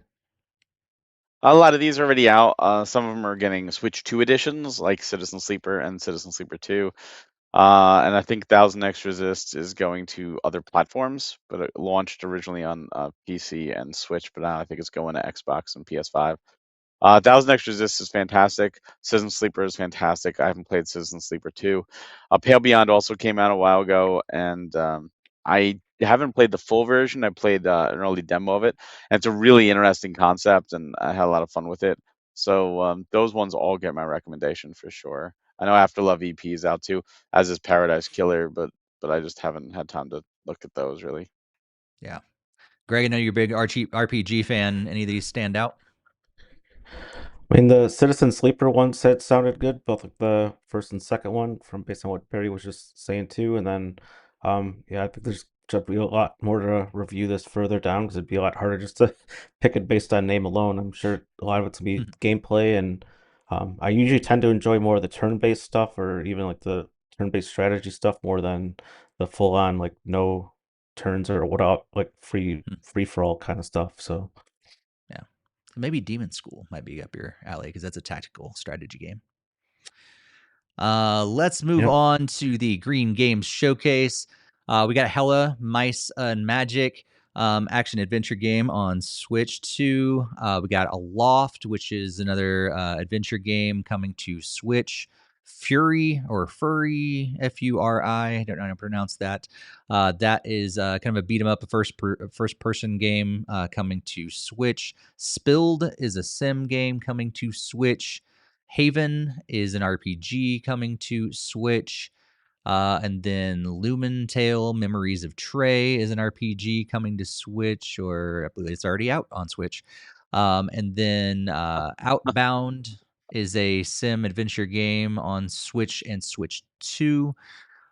Solar Punk is a survival simulation game on Switch 2.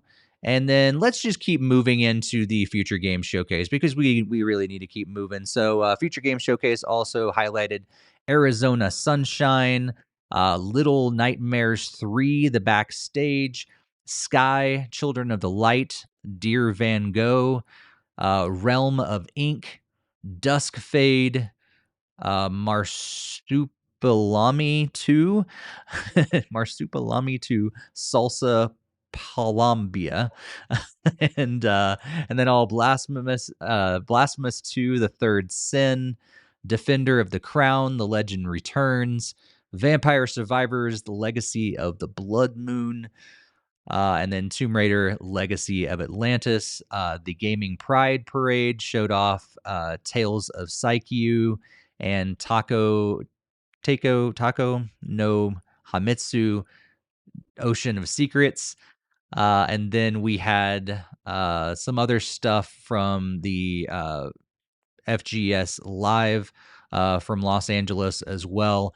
Those games were Bell's Fanfare, Grave Seasons, Tito, Power Wash Simulator 2, Barbarian Saga, The Beastmaster, Rayman Legends Retold, and Black Jacket. So lots of games there, Barry. Any of those stand out to you?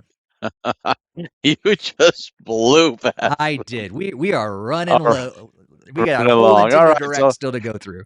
well, I know we do. We really have a lot. All right, so going back, Fury came out a while back. Heard great things about it, just never played it, but it's always on my list of things that I would like to. Spilled is not necessarily a game I plan to play, but it's a game that I actually follow the development of on Twitter because it's a solo dev and she's posted all of the stuff, went to Kickstarter. Really interesting game about a boat cleaning up ocean spills and stuff. And I'm really happy to see, her vision get onto Switch. So that's really cool. Uh, you talk about Lumen Tale Memories of Trey being out. I did a review on it. You recorded me doing it and you posted it. So we can see that. So plug for that. Lumen Tale's fantastic. So if you like Pokemon, like absolutely, I played through that and beat it already. It's fantastic. Um, Arizona Sunshine's interesting to see it come to Switch too. That was a VR game, I believe, for PS5 VR. Solar Punk, that was I forget who made that. I thought that might have been Solar Ash. I don't know, maybe I'm thinking of a different game, but Sky Children of Light, wasn't that the free game? I think I have that on my Switch and just never played it. So I guess DLC, that's kind of cool. Marsupilami 2, did you never watch Marsupilami on like Disney or whatever? Like No, that was a character from I knew of our it, childhood. but yeah, I never watched it. The first game is a very good DKC clone on the Switch, like really good, even though it's like a licensed product. So this one hopefully is good too. I never played Blasphemous 2. I did play Blasphemous. It's a Metroidvania, and it's a little Souls-like. It's difficult, but it's fun, and I love to see more content coming to Blasphemous 2. I've heard nothing but good things about it. Vampire Survivors, I don't know when I'll get around to it, but eventually I will probably play it. Tomb Raider we've already talked about, and Power Wash Simulator 2. I'd like to one day maybe mess around with it. And I'm sure we'll talk more about Rayman Legends Retold coming down the line. But that was one of the worst kept secrets of Summer Game Fest for sure. And I loved Rayman Legends, and I wish it would just make a new game. But I guess I'll settle for this instead. Yeah. Greg, anything you want to mention? Yeah, not particularly. There was tons of games there, and obviously ones that we've covered and ones that we still have yet to cover, like in the Nintendo Direct. So nothing really stood out a whole lot outside of just having to go back and re-watch some of the trailers and stuff. Nice. Well, on June 6th, we got Frosty Fest, and really only one game on that. I probably should have threw it in our last just rundown. It's Canvas City as an RPG coming to Switch. And then we got the Xbox Games Showcase. We actually got several games that are coming to Switch 2 that were highlighted in this Xbox Games Showcase. I'm going to keep the existing thing on the screen, but just know I've got an article over on NintendoFuse.com that will show all the different trailers and a little more information about all of those games on the Xbox Gaming Showcase Summer Game Summer Game Fest post over there as well. So be sure to check out NintendoFuse.com. But we got Wolong 2 Wings of Ember. I'm out of words now. Wolong 2 Wings of Ember. This is a Team Ninja game that's coming. It's a Souls-like game that's coming to Switch 2. Crazy Taxi World Tour. Crazy Taxi's coming back, and it's going to be on Switch 2. Then Minecraft Dungeons 2 is coming to Switch and Switch 2. This is, of course, an RPG that's dropping on September 28th of this year. Castlevania Belmont's Curse is coming to Switch on October 14th. Nope. Spyro. What's that? That's incorrect. It's not. It's coming to it's Switch not. later. Oh, it is true. Yeah, Sorry. that was the whole thing. That's the It's main coming release date, later. but the Switch 2, Switch 1 is coming later. So which sucks. That's true. So the main release, if you want it on other systems, there you go. Spyro A Realm Beyond is an action adventure game. Of course, Spyro is back on Switch 2. And then we officially got confirmation that Call of Duty Modern Warfare 4 is coming to Switch 2 on October 22nd. So what stood out from the Xbox Gaming Showcase, Barry? This is actually another one I watched, and Crazy Taxi. I think that's so great. It's finally got information about the new Crazy Taxi. I know there's going to be multiple cities. I really hope they give us a city from 1, 2, and 3. Like, give us those cities back. Maybe if not by default, please let them be unlockable. Because come on, like you only got one city in those. Like let's do it. I mean, the third one was Vegas, and this is a world tour, so we waited this long, you might as well just throw this do like Sakurai did with Kirby Air Riders. Throw in the old stuff. But yeah, having Offspring back with All I Want and hopefully more Ixnay songs on that would be fantastic. And Bad Religion, you got to get Bad Religion back there. Castlevania looks fantastic. It sucks that it's not coming on launch on Switch. I don't know why. I'm sure there's going to be other games I'm playing at that point, but it just sucks. The new Spyro looks good. I'm still never played the original Spyros. The only thing I played was Skylanders. Not that I didn't want to. I just didn't have a PlayStation. I was playing 64, and by the time I did, I was playing the RPGs I missed because there were so many on the PlayStation and not on the 64. So I have the Reignited trilogy or whatever, and I just haven't had time to sit down and play a game because there's too many other games coming out. But it does look good. I'm not a COD fan, but I'm happy to see it finally go to Switch. Cool. Greg? Yeah, ditto the thoughts on COD. I'm not a huge fan, but glad to see it's coming for everybody else that loves that series. Pretty much the main ones that stood out for me was basically Castlevania. I really like a lot of the retro ones. It'll be cool to play a new one there. The Crazy Taxi also kind of sounds interesting. I've heard a few things about that. I don't know if it's like a series or whatever, but I've never played any of them there. You've But never it, played You've any never played Crazy Crazy Taxi? Taxi? no, And even nope. if you say you only had Nintendo systems, the first game was ported to the GameCube, and then the GBA, I think, also got a weird port of it. Yeah. Yeah, Uh, the just based on your music impressions, like I was pretty much getting kind of sold on. I love The Offspring, and that's like one of my favorite bands. So it was oh almost like yeah, just like like All I hearing So much Want, get some and awesome, great music. I got I forget the other I song. It bought was I had bought a two songs. Dreamcast off my friend who was selling his when I was in college just so I could play Crazy Taxi because I played it in Did you play the the second one arcade too, or all the just the first time. one? I played a little bit of the second one, but I played a ton of the first one.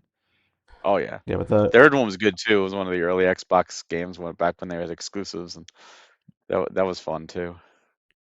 I know it's no excuse, but my GameCube was easily the smallest library of any of my Nintendo consoles. But that was like around the time I was kind of fading out of gaming for a little while until like the Wii brought me full back in. But yeah, that's pretty much those were the two main ones that stuck out there. Nice. Yeah, Crazy Taxi, Spyro are the two that stood out to me. I love that COD's back on Nintendo, but probably we won't get it, but love that it's there. Moving on to the PC gaming showcase, and yeah, we got a couple games that were also coming to Switch. We got Star Seeker Astroneer Expeditions. That is a survival game coming to Switch and Switch 2. And then Cassette Beasts 2002 is an RPG coming to Switch 2. And Thief, The Dark Project Remastered, Artemis, Dave the Diver, In the Jungle DLC, Vanheim, Remothered, Red Nun's Legacy, and then moving on, because of the sake of time, to the India Games Showcase as well. We got Palm Sugar, A Village Story, Spook Abu, House of Heists, Bow Bow Crazy Cleaning Services, and Back in Time, because the Dutch indie showcase did not highlight any Switch or Switch 2 games. So, Barry, anything stand out from the PC one or the India game showcase? The fact that you said crazy instead of cozy for Bow Bow stood out to me. And it's At this Valheim, point, not Valheim. I don't even be honest with you. At this point, I don't even remember what I say. I'm just going through the motions. So for me, a Star Seeker again. I downloaded the trial, but I never wound up playing it. Cassette Beast is another one of those creature RPGs that I've heard good things about, and I have it on Switch. I just never played it, so it's great to see a sequel coming.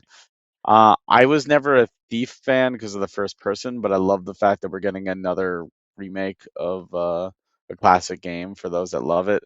I've never played David the Diver. I've heard nothing but good things, and So more good. DLC is cool. More DLC.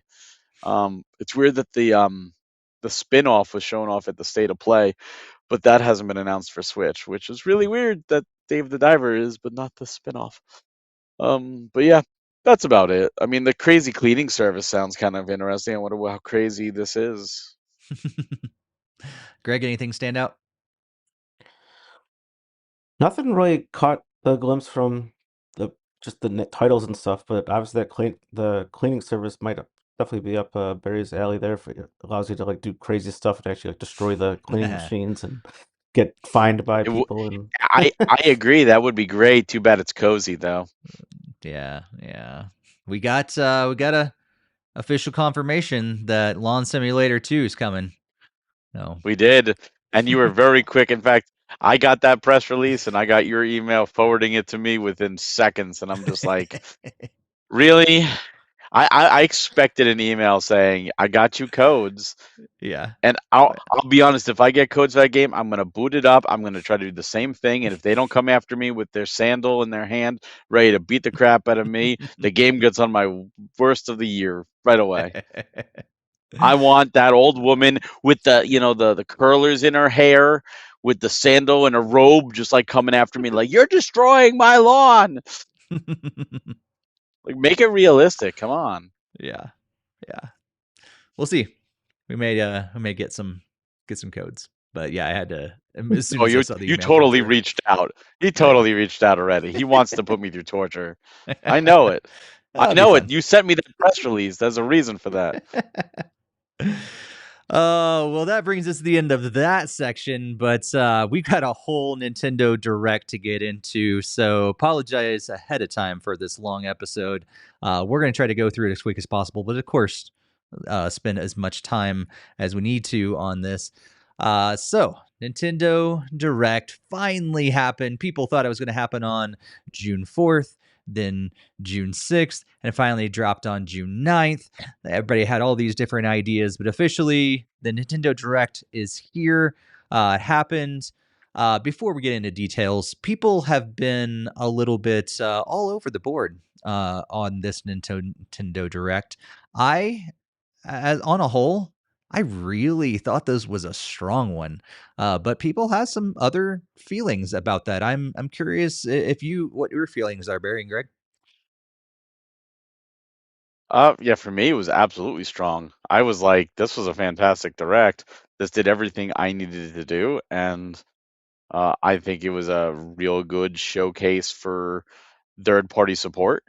And I know one of the biggest criticisms that people have said is, "Oh, it's older games or it's games I've already played," which is true. For me, a lot of the games are games I've already played because I have multiple systems, but not everybody does.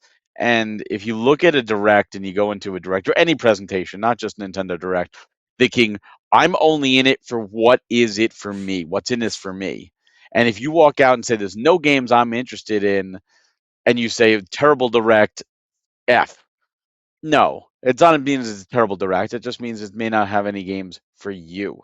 But you have to look at it objectively from a business standpoint.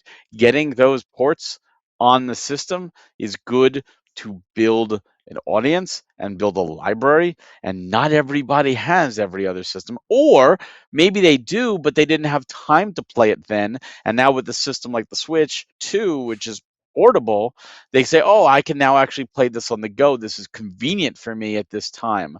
Because even if a game came out 5 years ago, 10 years, like I mentioned just earlier, I didn't play any of the Spyro games. Right? I didn't.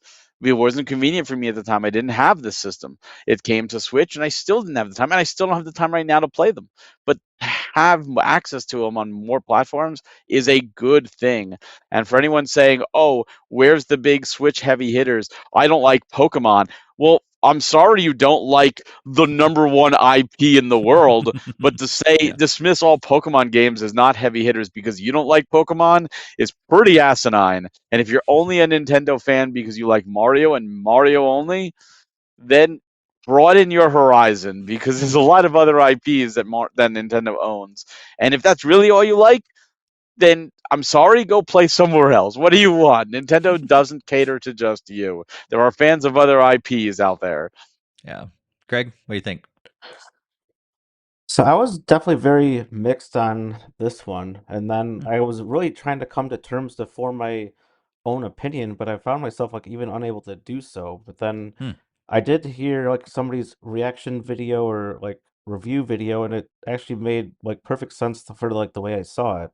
So it felt like it would have made an excellent third party showcase because Nintendo has issued those before because it's Mhm. felt like a lot of stuff was third party, and there's nothing wrong with third party. I love third parties. I support them.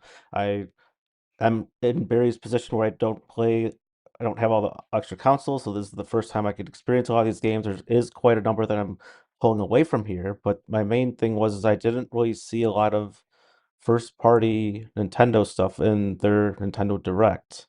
And Hmm. that was kind of what it was like a weird spot where like those they could have had like one or two of those announcements just as like side trailers, and this could have just been called a third party showcase, and then it would have made a perfect sense to have it outlined that way. So it was like Except kind of like we're a weird in position. June, right? We're in June. Nintendo historically has done one game a month or sometimes multiple. We already knew June's game was Star Fox. We already knew that. We already know July's games are actually Rhythm Heaven and Splatoon Raiders. So July has 2 games from Nintendo. And we knew one other game was announced, which was Fire Emblem, without a month. So that leaves us August, September, October, November, December. That's 5 months left in the year. One of them is going to Fire Emblem, meaning that most we're going to see 4 games. But then when you factor in Grand Theft Auto 6 is coming out, that immediately is going to remove a month because Nintendo's not going to go after them. So that means you're going to see at most 3 games announced for the remainder of this year. And that there's only so many they could go out, and they did announce. They announced at least 2 of them I can think of off the top of my head.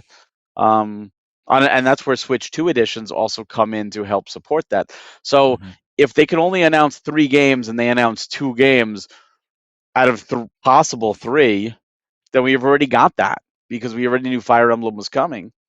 And that's you can't expect, looking at that 1 game a month, any more games because there's only 12 months in a year.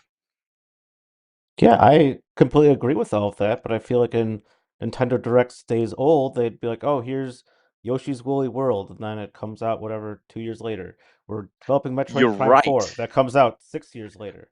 Okay, we're But that developing Metroid Prime Breath of the 4 Wild. and Bayonetta 3 are the reason we don't have those anymore. Because they officially announced Metroid Prime 4 way too early, and now you're not getting that. Look at Star Fox, right? We got a 10 minutes before the Direct, and we got that Direct a month before it launched. Like, we're not Nintendo of 2017. You're very unlikely to get games shown off for a future year. Now, the September Direct, you're going to get some 2027 releases. Absolutely. We saw Rhythm Heaven and Tamagotchi Life were announced last year. Fire Emblem was announced last year. We knew those games were coming. So we're still going to get those slightly farther announcements, but they're going to save that for September. They're not going to do that in the summer when people are expecting what's coming for the second half of the year. They're going to do it in September where they could push it to January, February, March. Yeah. They did say yeah. Yeah, they're going to focus on the latter half of this year, which I get and everything. Yeah.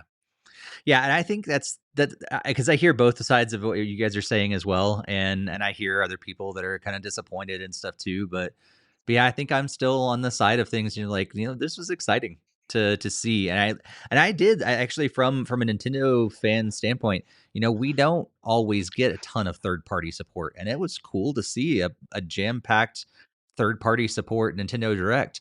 And yeah, I'm still wondering where the next Mario game is. I'm still wondering, more about some of these other games too. But I think I was satisfied. And even if I'm not gonna, there's a lot of these games that I'm not gonna be getting, for various reasons.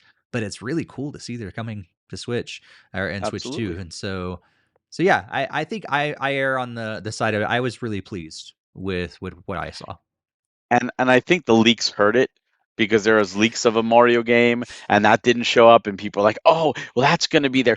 I'll be honest with you. Even the morning of, my boss posted in our Slack, "Oh, the new Mario game leaked," and I'm like, "Wait, what?" It's like 40 minutes before the Direct. What happened? And I was expecting it, and it never showed. And I was like, "Oh, I'm kind of glad because I want to be surprised." Yeah. And the leaks absolutely hurt, especially when people say, "Well, I already knew about that because it was leaked. Therefore, there was nothing for me." Yeah. No, you had the surprise. Nintendo's not going to go, "Okay, well, since someone ruined the surprise, we're just going to magically generate a brand new game you don't know about to surprise you." That's not how it works. Yeah. Well, and I think, and there's some very well-known, let's say, people in the video game industry that do podcasts and creators and stuff like that who have some really strong feelings in those directions. And while I get why they would say that, like, "Oh, the leaks really hurt this Nintendo Direct," like, it's also possible, very difficult sometimes, but it's possible to stay away from those leaks. And the vast majority of gamers have no idea about those leaks. They only find out about stuff when Nintendo posted in their Nintendo Direct, and they actually post it within Nintendo Today app and throw it on their Switch news channel and all those different things. And so I think the vast majority of Nintendo gamers were not spoiled by leaks. I also saw a lot of people saying, "Oh, well, this was shown in this other showcase or this other showcase." And even when we were going through the showcases just now, there were some repeats. But you know what? Greg didn't see any of them. Steve didn't really see any of them. I saw a few of them, but not everybody. In fact, the majority of people don't watch them all. So if you say, well, this was already shown in another showcase, that's fine if you happen to see it. But you're the minority. The majority of people Yep. didn't see that, and they're tuning in for the first time. So to hold that against the direct because a game was shown off in another showcase is asinine in my opinion, because you have to think of the mass market, and you are in the minority. Mm-hmm. Yeah. And this is I believe I read this is that was the biggest of all the different showcases, things that happened online for Summer Game Fest. Nintendo Direct was by far the most watched live. Yep. And I believe it may have been one of the biggest Nintendo Directs ever watched. Possibly, I don't know if that's the case or not, but I know of Summer Game Fest, it was the biggest watched, for sure. So yeah, you're probably gonna have a bunch of those people that didn't watch the rest of the stuff, but they checked out the Nintendo Direct. So I go I ahead. was gonna say, go to the chat. Okay, Reap said, if I played RPGs, this would have been a great one. For me, it was disappointing, but I know people who loved it. And you're right, I'm an RPG fan. But I'll say this, right? If you watch this direct and there wasn't a game for you, wasn't a lot of games for you, maybe you're not an RPG fan, and it might have been disappointing, which I'm sorry to hear that. The good news, here's the great news, actually. There's a ton of games that I'm sure you've never played that you can fill that time and play until the next direct, because there's so many great games out there that you shouldn't be bored. There has to be something out there you haven't played that you will enjoy. Yep. Yep, especially in the genre that you enjoy too, because obviously if RPG Exactly. isn't it, there was plenty of other smaller games that were announced that we just finished covering. So it Yep. spans across everything from Call of Duty with like shooters and everything else to puzzles and action adventure games. So Yep. Well, let's jump into the details. We're going to be having the Nintendo Direct itself playing on the screen. Thanks to Nintendo of America for providing that for us. If you haven't watched it yet, be sure to go watch it sometime. We've got the whole rundown on our website as well, NintendoFuse.com. If you want to go check that out, as well as a listing of the games in order of release date as well. So if you want to see that and see how that all plays out, you can scroll down to the bottom of that article. But I'm gonna go through these large chunks at a time. So just know about 10 games at a time for the sake of time, but also just to make sure we're keeping this moving. So they started out with Rhythm Heaven Groove. This is of course a rhythm game that's coming to Switch and Switch 2 on July 2nd. Then Onimusha, Way of the Sword is a Switch 2 game. This is an action swordplay game that's coming to Switch 2 on September 25th. Dragon's Dogma 2, Dark Arisen is an action fantasy RPG that's coming to Switch 2 on October 9th of this year. Stellar Blade is a sci-fi action game that's coming to Switch 2 sometime in 2026. Orbitals, which we talked about already, is a retro anime asymmetric co-op kind of game that's coming to Switch 2 on September 3rd of this year. Rayman Legends Retold is a platformer. This is a remake of Rayman Legends that's coming to Switch 2 on October 1st, 2026. A game called Big Walk. And I'll be honest, guys, when I saw this, I was like, this looks weird. But then I was like, I want to play this with Barry and Greg. I want to play this game with Barry and Greg. Just want to This is take my camera and kick it into the ocean. yes, exactly. This is a cooperative multiplayer adventure kind of cozy kind of game. It's coming to Switch 2 on August 4th of 2026. One Piece Grand Gourmet is a restaurant management sim in the One Piece franchise, coming to Switch and Switch 2 on October 23rd, 2026. And then Pokemon Pokepia Pocopia, has an update in DLC that you are going to be able to go underwater and explore in Bubbly Basin, and it has some more DLC on the way. First is going to drop in August of 2026 on the Switch 2. And then finally for this section, we'll stop at Fire Emblem Fortune's Weave, which is that tactical RPG that we knew is coming. That's going to be on Switch 2 on September 17th. So, Barry, what stood out from this section? Oh, a lot.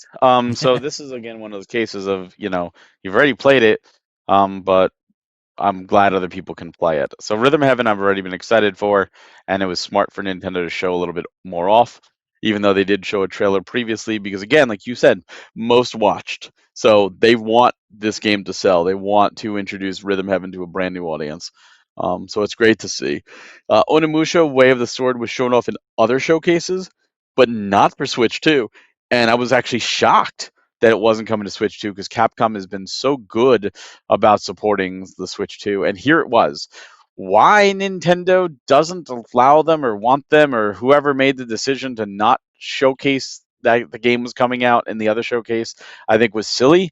But I'm glad it's coming to the Switch 2. I know the trailer specifically shows like the motion controls that they wouldn't have shown in the other trailer, but they could have just said it was coming to Switch 2 and then left that trailer for this one. Actually, Zev Zero, friend of the channel, sent me a message and was like, "Oh, you got to play the demo of it." He said it was fantastic. I haven't played any of the Onimusha games. Talking about games we haven't played, I know the first two are on Switch, but again, it's one of those cases where just haven't had time. But maybe now I'll go check it out. Dragon's Dogma 2 is a game I really wanted to love back in the PlayStation 5 when it came out. I loved the first game. Microtransactions and other bad decision making made me not like it as much, so I didn't wind up continuing and finishing it. This has new DLC. I've heard the microtransactions are gone, so maybe this version will be better. I hope so, but I'm glad it's at least reaching a new audience. Stellar Blade, another game I did play when it came out in PS5, but now it's finally no longer PlayStation exclusive. It's going to Switch. This is an excellent action adventure game. If you love combat like Bayonetta, but you also love open world RPGs and quests and a real cool sci-fi setting, Stellar Blade is a fantastic game. Orbitals we talked about before, so I'm not going to repeat myself. Same with Rayman Legends. Big Walk, I'm not interested in, but I know some people are. Apparently, Steve is. I guess if he winds up wanting us to play, he's going to get me a code, and I'm going to be playing it. Yes. One Or a live stream. One Piece Grand Gourmet. That's true. One Piece Grand Gourmet does not interest me, but again, I never watch. I've watched a little bit of One Piece, but I know as a huge audience, they'll like it. Pocopia, I love. I've already bought this DLC, as has my wife. We were waiting for the new content to come out. It's just been a wonderful game for the both of us. And talking about the missing months, September gets plugged with Fire Emblem Fortune's Weave. I don't know necessarily if I will be playing it. I know it comes out the same day as Trails of the Sky second chapter and another, I think it's another Eden. So two other RPGs, and Trails of the Sky second chapter is definitely taking my priority. So if I do play it, it's definitely not going to be at launch because Trails of the Sky is going to take it. Greg, what stood out to you from this first section of about 10 games? At least for me, it was a little bit on the slower side. A lot of these I didn't really have tons of interest in. But Stellar Blade was one of them that kind of looked like it was to be a ton of fun. And then obviously the Picopia update as well too. I know I definitely showed my daughter what that was airing before we had to get going for her camp that day that it aired. And then for sure, Fire Emblem, it looks more in line with like Three Houses, so that sounds like it should be a really, really good time for this way around on the new Fire Emblem game. Yeah. I'm not sure if I'll end up getting Rhythm Heaven Groove, but my wife and I have fun stories about like playing the demo of one of the Rhythm Heaven games. I think was on DS, and like so we'll see if I talk to her and like, hey, that'd be fun. We may get it to play together and stuff too. I'm with you guys. Like, there's so many games that look fantastic. The Onimusha Way of the Sword looks fantastic. Stellar Blade looks really good. But honestly, of this section, surprise, surprise, big walk. Like, really did. I was like, because when I first started watching it, I was like, this is stupid. And then the more I watched it, I'm like, with the right group, this could be a lot of fun. And I was like, maybe we should do it for the podcast sometime. So that could be fun. Yeah, it does say it's made by the people that did Untitled Goose Game, and that Yeah. game was really, really incredible. So, like, I probably would enjoy it, but as you said, you probably just need the right group, and I would totally be down for some co-op play with you guys online for a game chat. But Yeah. if it's like a solo game, doesn't necessarily look like it's I think most I intriguing. would get bored solo, but with the right group just playing it, it could be. It looks like, it's just kind of an open world, like just kind of hang out, find things to do, and it just looks silly enough to like go, hey, I think I could enjoy this with the right group. Yeah, like even my daughter might like that one too, so it might be another reason for me to check it out. Totally. Let's keep moving. Next section of 10-ish games, we'll talk about Ninjala 2, The Uncharted Planet. It is an open world action game coming to Switch 2 sometime in spring 2027. So crossing over into next year. Then we got the DK Challenge that we talked about earlier. This is an interesting limited time event with kind of like trophies or achievements in a way for a bunch of different Donkey Kong games. I don't believe they actually mentioned why they were doing this. So still falls into no anniversary mentioned, however, but we're going to do some stuff for Donkey Kong out of the blue. But anyhow, that runs from June 9th to September 1st of 2026.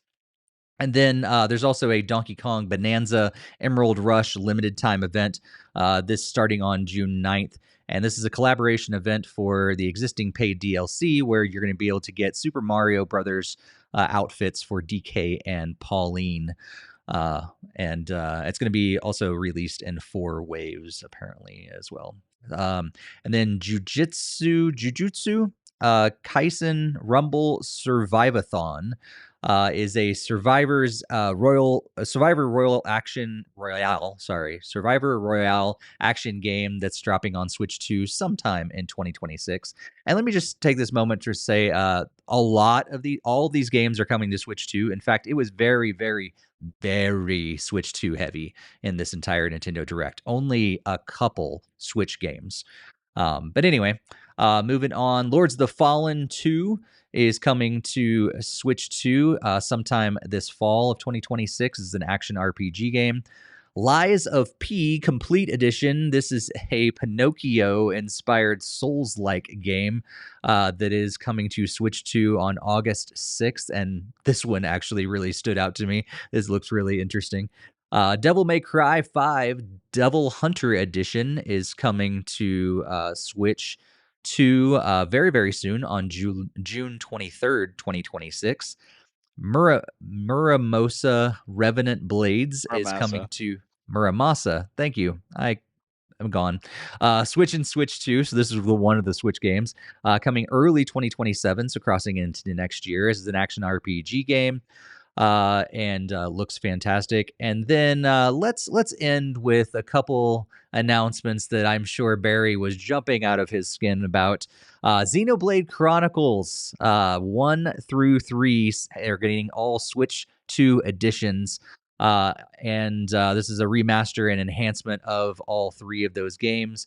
Xenoblade Chronicles 1 Switch 2 edition is going to be coming on June 9th. Well, actually, already did on the digital version. And then July 30th for the physical version. And then Xenoblade Chronicles 2 is coming on July 30th. And then Xenoblade Chronicles 3 on December 3rd of 2026. So kind of spread out there. And the digital and the physical editions, the digital's coming first, physical's coming later for each of those. And then we got a brand new Xenoblade game called Xenoblade Genesis. So, of course, an RPG following it in the Xenoblade Chronicles world, but it's a different story. They're new beginning for the Xenoblade series. This is coming sometime in 2027. 27 to Switch 2, and we got to see a teeny little bit of it, which looks pretty cool. I'm sure, Barry, you're pretty excited. So yeah, this segment. I didn't play Ninjala. I don't know if you guys did, but I thought it looked interesting. I thought two looked better than one. I thought it looked, kind of weird how they're doing it, but I like the bubble mechanic, like the bubble gum, like floating Hmm. up into the sky. I thought that was kind of cool.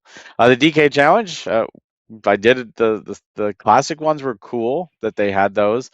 It just wasn't an app. It just booted up the NSO, and all the challenges were just defeat the stage. Like Yeah. just every one of them was just beat Yeah. the stage. I'm like, it's not really challenges. This is just beat the stage. Yeah.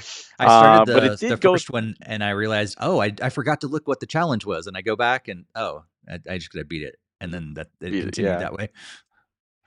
Yep, and you get the cards, which is cool. The Bonanza ones I did boot up. Bonanza, like it auto booted it up, and I unlocked a bunch right away, and then I transformed it. I unlocked a bunch, and then the rest of them you had to actually go and refine where they are. And I'm like, I really don't feel like going back and finding where all these challenges are. It's like take me right to them, make it easy for me. But I think that's cool that they did this. Again, I question why the limited time. Like this, I feel like we're back in the March 30th death day. So weird. Like, why limit this? That's so weird. Just leave it up there. I did not. I tried to do the Mario collaboration in Emerald Rush while I was in the game, and I just couldn't figure out how to do it. So I had to look up what to do, but I just couldn't figure that out. Jujutsu Kaisen Rumble Ruverthon, as you put it, instead of Survivathon. I said Survivathon. This is it does not say, you said it, but not in your list you have here. Oh, that must be And I something know. else. The list that I'm looking off of says Survivathon. Not in our spreadsheet. I know it's a big anime. I haven't watched it. I know it's from the Vampire Survivors developers, but it's not for me. But I know there's fans for it. Lords of the Fallen 2 again looks good. I've heard good things about it. I don't know if I'll ever play it, but again, I'm happy it's on the Switch too. Eliza P is not a game for me, although it looks very unique. Again, I'm glad it's hitting the Switch too. Devil May Cry 5, Devil Hunter Edition. Devil May Cry 5 is fantastic. It is my favorite of the Devil May Cry games. And yeah, even if you haven't played the others, you could just jump right in. What a fantastic, fantastic game. Again, I played it. I won't be playing it again, but I'm happy it's on the Switch too for more audiences. Muramasa, however, is a game I did play to completion on the Wii, and it is fantastic on the Wii. They then ported it to the Vita with extra stuff, and I got it, but I never played it there. However, this has even more stuff, so I'm looking forward to it very much so next year. It is just a beautiful game. It's Vanillaware. It's awesome. And then as for Xenoblade, I got a rep right here. Xenoblade, phenomenal announcements. We all expected 2. We didn't expect 1 to 3. We definitely didn't expect them to add content in addition to up-resing it. Xenoblade 1 looks fantastic on the Switch too. I did do Xenoblade Kart because you can get the Aether Jet, which is a hover jet that you can just summon whenever you want. And there are 5 stages, 5 racetracks that you can do in battle, which is like your standard Mario Kart. You just have to go to, there's different gates you got to go drive through. Any way you want to go to them, just get to them in order. Be the first to cross the finish line to win. Or there's score attack where there's gems and you got to go through the gems and as you know collect them as well as hit the gates in a certain amount of time. You are timed, and every time you go to the gate, the time extends. You do get rewards. You do get outfits per character for beating it, and I did unlock all of Shulk's outfits. I did not go through and do it with every single character. You do unlock a permanent bonus if you do, but I'm like, I'm okay. I did all the races and I had a lot of fun with it. Just so cool to go back into that world though and listen to that music, man. I just sat there idle, just listening to that music. Xenoblade 2 and 3, I'm very much looking forward to going back to and checking out the new modes. And then, of course, this is something that Greg wanted and we just talked about What about games for the future, like showing off advancements like Metroid Prime 4? I said they don't do that because they don't do it often, but they did it here. It's exactly what Greg wanted.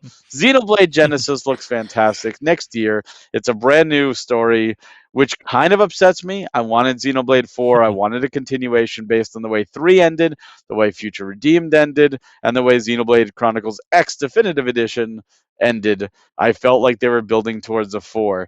That being said, that doesn't necessarily mean they're not, and this is just a part of it. We'll have to see. But I also think if you haven't played the others, now's a great time to play them. You get Switch 2 editions, and if not, at the very least, this brand new edition, this new game, Genesis. And I will be definitely playing this day one. I am hyped. Greg, which thoughts on this group of games? Yeah, this is another pretty good, solid group of games here. So, the DK challenges, as I mentioned before, I did all the classic ones, and it was really nice. As Barry was saying, you just click on it and it just takes you right in. Mine I had to update each of the NSO apps for the Yeah. Game Boy and SNES and NES one even. So that was kind of fun to have to like, hey, hold on a second, we got to update this and download an update. And so that was very interesting there. I was very unhappy that they did not have any DK64 in there, but I guess it's kind of stinks because it's part of the expansion pack, so not everybody would be able to get that. But then you pretty much have like half the challenges overall in Bonanza, which means you would have to have that game anyway. So, um, like you would need like that specific Switch 2 game to do those challenges is what I'm referencing. So that was kind of unusual there. I did boot up Bonanza, as I stated earlier. I did go through at least the time attack ones. Some of those were very, very difficult. It was like destroying like the entire building and having like more than like 40 seconds left on the clock, meaning you had to do like just the entire three-story building in like 20 seconds, and that was very rough and took me numerous attempts. I'm very grateful that you're is easily able to just hit like start and hit retry, and then you're able to just jump right back in and try again. So some of those were very rough, and then other ones were just like okay, they were just about as easy as like the clear ones for the classic games. So that was a very weird mixture for like the time attack challenges. At least there was like two of them that were super hard. One was mediocre, and then like the other two were like really easy. So it was very weird. I didn't dive into the developer ones quite yet because those are seem to be even more extreme and also a lot more time intensive because you have to do like the entire boss rush without any of the skills or abilities. So that was sounds like it's gonna be an awful time. I struggled with having like a maxed out character, so I don't know if I'll even attempt that one. But yeah, I may or may not be done with those. We'll see as we get closer to September. Finally, for some other notes here, just pretty much glad that a lot of these games are on Switch 2, as Barry said. Pretty much the main one that sticks out is the Miramasa Revel Blades. I've heard a lot of good things about that one in particular, so that will be most likely for sure pick up next year when that one comes out. And unfortunately, I'm usually known as the one that doesn't really enjoy the Xenoblade games, so I'm just happy for like people like Barry that got to have plenty of cake and show it off. And then I do have a slight comment on Steve's thing of just showing off Xenoblade Genesis just a little bit. It was interesting that we got a nice long trailer for this one, but two at the very end of this discussion got less than a minute. So yeah, there's that. That's because they didn't need to do anything. They could have just shown the logo like Metroid Prime 4 and it would have worked. Yeah. No, it wouldn't have. We'll get into that in a bit. No, from my standpoint, I agree with you, Barry, but not from the rest of the internet. Uh, but yeah, I'm with you guys. It was really cool games to see. DK Challenge. I think the only thing that I didn't like about playing through the classics one is like you get to change your controls, which is great now. And within the NES app, the Game Boy app, it's great. I can go in there and change because we use Y and B or not A and B and all that stuff. But then it doesn't save it. And I have no idea why it doesn't save it. From like when you exit out of it and you go back into it again for a different challenge, I gotta go and redo it again. So that was annoying. But the challenges were fine. I haven't played the Bonanza stuff yet. But cool, and I'll dive into. I've got the Emerald Rush DLC, and I haven't even touched it yet. So this would be another reason I need to boot it up, check it out. Lies of P is probably the big standout for me of this section. I don't think I knew that game existed, so now we're getting a complete edition on Switch 2, and I just think that the concept is really cool, basing on the Pinocchio kind of game, and so yeah, I'm actually intrigued by that game, and I may end up getting that one. And Xenoblade stuff, like I don't have the time to sink into all those games, but I absolutely love that it's getting all that love, and that they're having the Switch 2 editions. Xenoblade Genesis looks cool. We'll see if I actually get it or not, but love the fact that it's coming, and love the fact that Xenoblade's getting more love. Let's keep moving. So next section of around another 10 games, we got Nintendo Switch Sports Resort. So they're doing the Wii Sports Resort thing. 12 games coming this time, including thumb wrestling, which is the one time that I was thinking, guys, this Nintendo Direct is like not typical Nintendo. Until this moment right there, they decided to do somewhat of a live playing of the thumb wrestling game out of Switch Sports Resort. Like, whatever. But anyhow, it was entertaining. But that's going to be coming to Switch 2 on October 22nd of 2026. RuneScape Dragon Wilds is an open world survival crafting game coming to Switch 2 on September 15th, 2026. Hello Kitty Party Land is a party game, of course, featuring Hello Kitty, coming to Switch and Switch 2 on October 29th, 2026. Star Fox, which we found out had a demo as well that was available that day, is coming very, very soon, June 25th to Switch 2. Then Final Fantasy Resonance is coming to Switch and Switch 2. This is an HD 2D RPG. This is the first Final Fantasy in that kind of style of game that Square has been doing a lot. This is coming sometime in 2027. And then we're getting Dragon Quest Monsters: The Withered World on Switch and Switch 2 on December 3rd of 2026. This is a fantasy RPG, of course. And then the Dusk Bloods is coming to Switch 2 sometime this year in 2026. This is a multiplayer action game, which features 8-player multiplayer. Splatoon Raiders, we had a big Splatoon section here. Splatoon Raiders is coming to Switch 2 on July 23rd. This is a single-player action shooter in the Splatoon franchise. And then Splatoon 3 is getting a Splatfest themed around Splatoon Raiders, July 10th through the 12th. And then there's a I can't even say it anymore, Splatoon Daily Comics and the Nintendo Today app that is dropping, so you can get those comics there. And then Splatoon 3 is also having a North American League 2026 playoffs that's running from June 20th through the 21st. This is a big tournament for North America. And then Splatoon Raiders is going to get, or there's going to be switched to Joy-Cons inspired by Splatoon Raiders and the band Deep Cut. Those are going to drop on July 23rd, right alongside the Splatoon Raiders game. And then a couple more games before we get to the sizzle reel. Deltarune Chapter 5 is coming out for Switch and Switch 2 on June 24th. And Metaphor ReFantazio is coming to Switch 2 on November 12th. 2026 is a fantasy RPG game. And Minecraft is finally getting a Switch 2 specific edition sometime in 2026.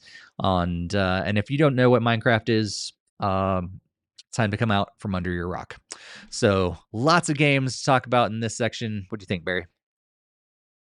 I love Nintendo Switch Sports Resort. Like, I just think that looks great. I think it's smart. I think it fits with everything Nintendo's been doing on this being a more casual year to bring in more casual audiences. This is the perfect way to play the nostalgia. The only thing that saddened me about it is my father loved the original Wii Sports Resort, and he won't be able to enjoy this, and that, like, I want to have to enjoy it for him. And it's just like, it just looks great though, and the thumb wrestling didn't need to And be Mii's shown are off. back. But Well, also, sort sorry. of, but yeah, a friend of mine asked like, "Hey, did the sports mates just come over and take over the island from the Mii's and kick them out?" And I had to remind him that in Pilot Wings Resort, the Mii's weren't there anymore. So the Mii's had vacated the island previously when the 3DS launched, and Yeah. but yeah, no, I think it's good. And the best part about the thumb wrestling thing is all the memes, which I'm sure you've seen, have come from this. But yeah, this is Nintendo. Like this is typical Nintendo. Let's spend a little time on thumb wrestling. It didn't detract from the direct. It was just Nintendo. Um, RuneScape isn't like anything I'm interested in. Same with Hello Kitty. Star Fox, I'm glad there's a demo. I've heard a lot of people who were on the fence have been swayed by the demo. I did not play the demo. I'm already sold on the game. I don't need to play the demo. I look forward to the 25th. Final Fantasy Resonance came out of nowhere. This is like Octopath Traveler Zero, where it's a mobile game and they've taken it and they've removed all microtransactions and they've made it a full-fledged RPG, and it looks fantastic, absolutely fantastic. I can't wait to play this. I love Final Fantasy, and I love the HD 2D games, and yes, absolutely all over it.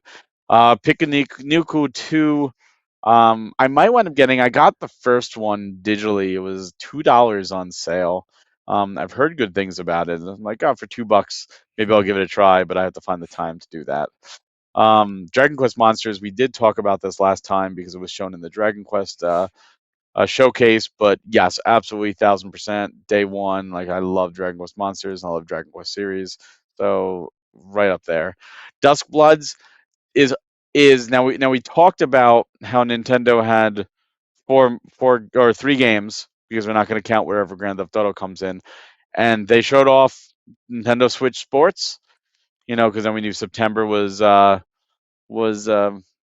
Fire Emblem. Emblem. Well, Duskbloods is Nintendo. It's From Software's making it, but Nintendo's publishing this game. So here's your other game besides the sting at the end. There it is. It's 2026. It's just we're probably waiting for where Grand Theft Auto is going, but this one could fill that and be one game a month outside of January, unless you count the Animal Crossing Direct and the Animal Crossing 3.0 and the Switch 2 edition, and wherever the heck Grand Theft Auto lies. Um, I loved Elden Ring. I loved it way more than I thought I would, and I loved it better than the other Dark Souls games. This has a potential. Like I'm definitely going to check this out because Nintendo's putting their money towards it, and I have faith that it's going to be good. It's going to be very different, and I look forward to that. Splatoon Raiders. I'm already been sold on it. I love the Splatoon series, even though I mainly just play the single player, and that's exactly what this is. We already knew it was coming out, but this is again the 2nd July game. I'm not going to do the other Splatoon, the other Splatoon 3 stuff. I'm not going to mess with. Deltarune. I haven't played any of the Deltarunes. I have chapters 1 and 2. They were free. I did play Undertale. I've heard good things about Deltarune. If I have the time, maybe after chapter 5 comes out, or I'll just wait till the game's fully done. Metaphor is another one of those cases of the game came out. I played it on another system.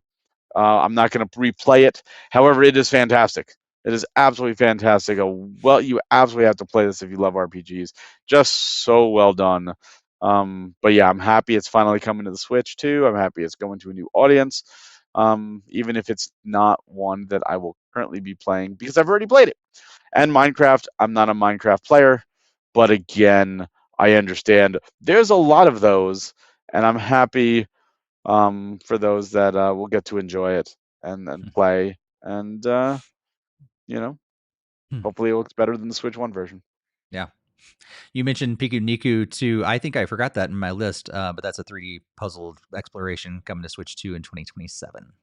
Greg, Yeah, what'd you think? shown off. Yeah, it's on the list there, but you skipped over it for something. Yeah. I was kind of following along the list that you had on our. Yep. When Barry outline. mentioned it, I was like, oh, yeah, I forgot to mention that one. But yeah, at least going through my thoughts, just seeing the thumb wrestling thing just kind of reminded me of like when Iwata would kind of look at the bowls of fruit or the bananas or whatever. It just is totally pure Nintendo as like its truest form is very described perfectly. So that was perfectly silly. The main thing that I had, at least with this one, it seemed like it was just basically just Switch Sports original, just plus like 5 games or whatever, 6 games or something, because it's like it was mostly they were like, oh, you could play golf. Okay, well that was in the regular one. Oh, you could play tennis, same thing. Boxing's also there. Bowling also there. Like it was like usually the resort was a lot more known for like the archery and stuff, which I'm glad did make it. It did make it in there, but they didn't have like the dog frisbee one, which is another one of my favorites from Mm. the Wii era. But it does look pretty cool, and it does have that silly Nintendo like look with it with the thumb wrestling. So it'll probably be something I'll be checking out. Um, Pretty much a lot of these are mostly passed for a little bit. Then Star Fox, I did was going to check out the demo. I am pretty much somewhat sold on the game. I just at least wanted to at least see what the demo was. I was just kind of curious to see if there's anything that helps carry over or anything like that they didn't even release. I mean, I don't know what the heck would, but you never know. Um, the Final Fantasy thing, did look really cool and definitely reminds me of all the Dragon Quest HD 2D ones that I really enjoy. So I'll probably be checking out that one too. The Panuku 2 is also somewhat interesting. I might be looking at that one more as we get closer to the release date next year. Dusk Bloods, I was hoping to try to get into the network test. I want to kind of see a lot more how that's gonna play. So I'm very much on the fence because this was the other game that they kind of showed, but very, very little of the actual gameplay or what it's gonna be like. So it hopefully they will become clear with the network test. Splatoon Raiders, I'm pretty much already sold on because, like Barry, I enjoyed the single player aspect side of the Splatoon series, so that's pretty much made right for me there. Probably won't be diving into the Splatoon 3 items, just like Barry was specifying there. Um, Deltarune, so I have not played Undertale. I have it purchased and downloaded with the intent to play it someday. I hope to try to play Undertale. Then I've also been very interested in Deltarune, seen a lot of people being very excited for this as well. So I don't know if it's a precursor to play Undertale first, then this one, but It's it not. might be something They're that, separate. yeah. So I probably will be trying to dive into hopefully both of those in the near future here. Metaphor does look really exciting. I was played on other consoles. That was on my also on my list to probably check out later this year. And then, as Barry said, it's great to see that the Minecraft series is getting a proper game on Switch 2, like a Switch 2 or Switch 2 edition or whatever. So it's great for everybody that plays that. And if you don't know what Minecraft is, maybe you could check out Smash Brothers and play as Steve or something. Yeah, Switch Sports didn't really intrigue me at all, but Switch Sports Resort actually it may do it for me. So yeah, looking forward to that. And then Star Fox, of course, we've already talked about that. I downloaded the demo right away, played that. Looking forward to it. It looks so good. I can't get over how this game looks, and it seems like, I mean, Nintendo is starting to turn a page in some of their developed and produced games, and I think the Dust Bloods is another one of those games. Like, oh man, Nintendo is producing this game that, like, okay, this looks fantastic. Like, they are stepping it up and also starting to show, I think, some third parties like, this is what you can do with our system.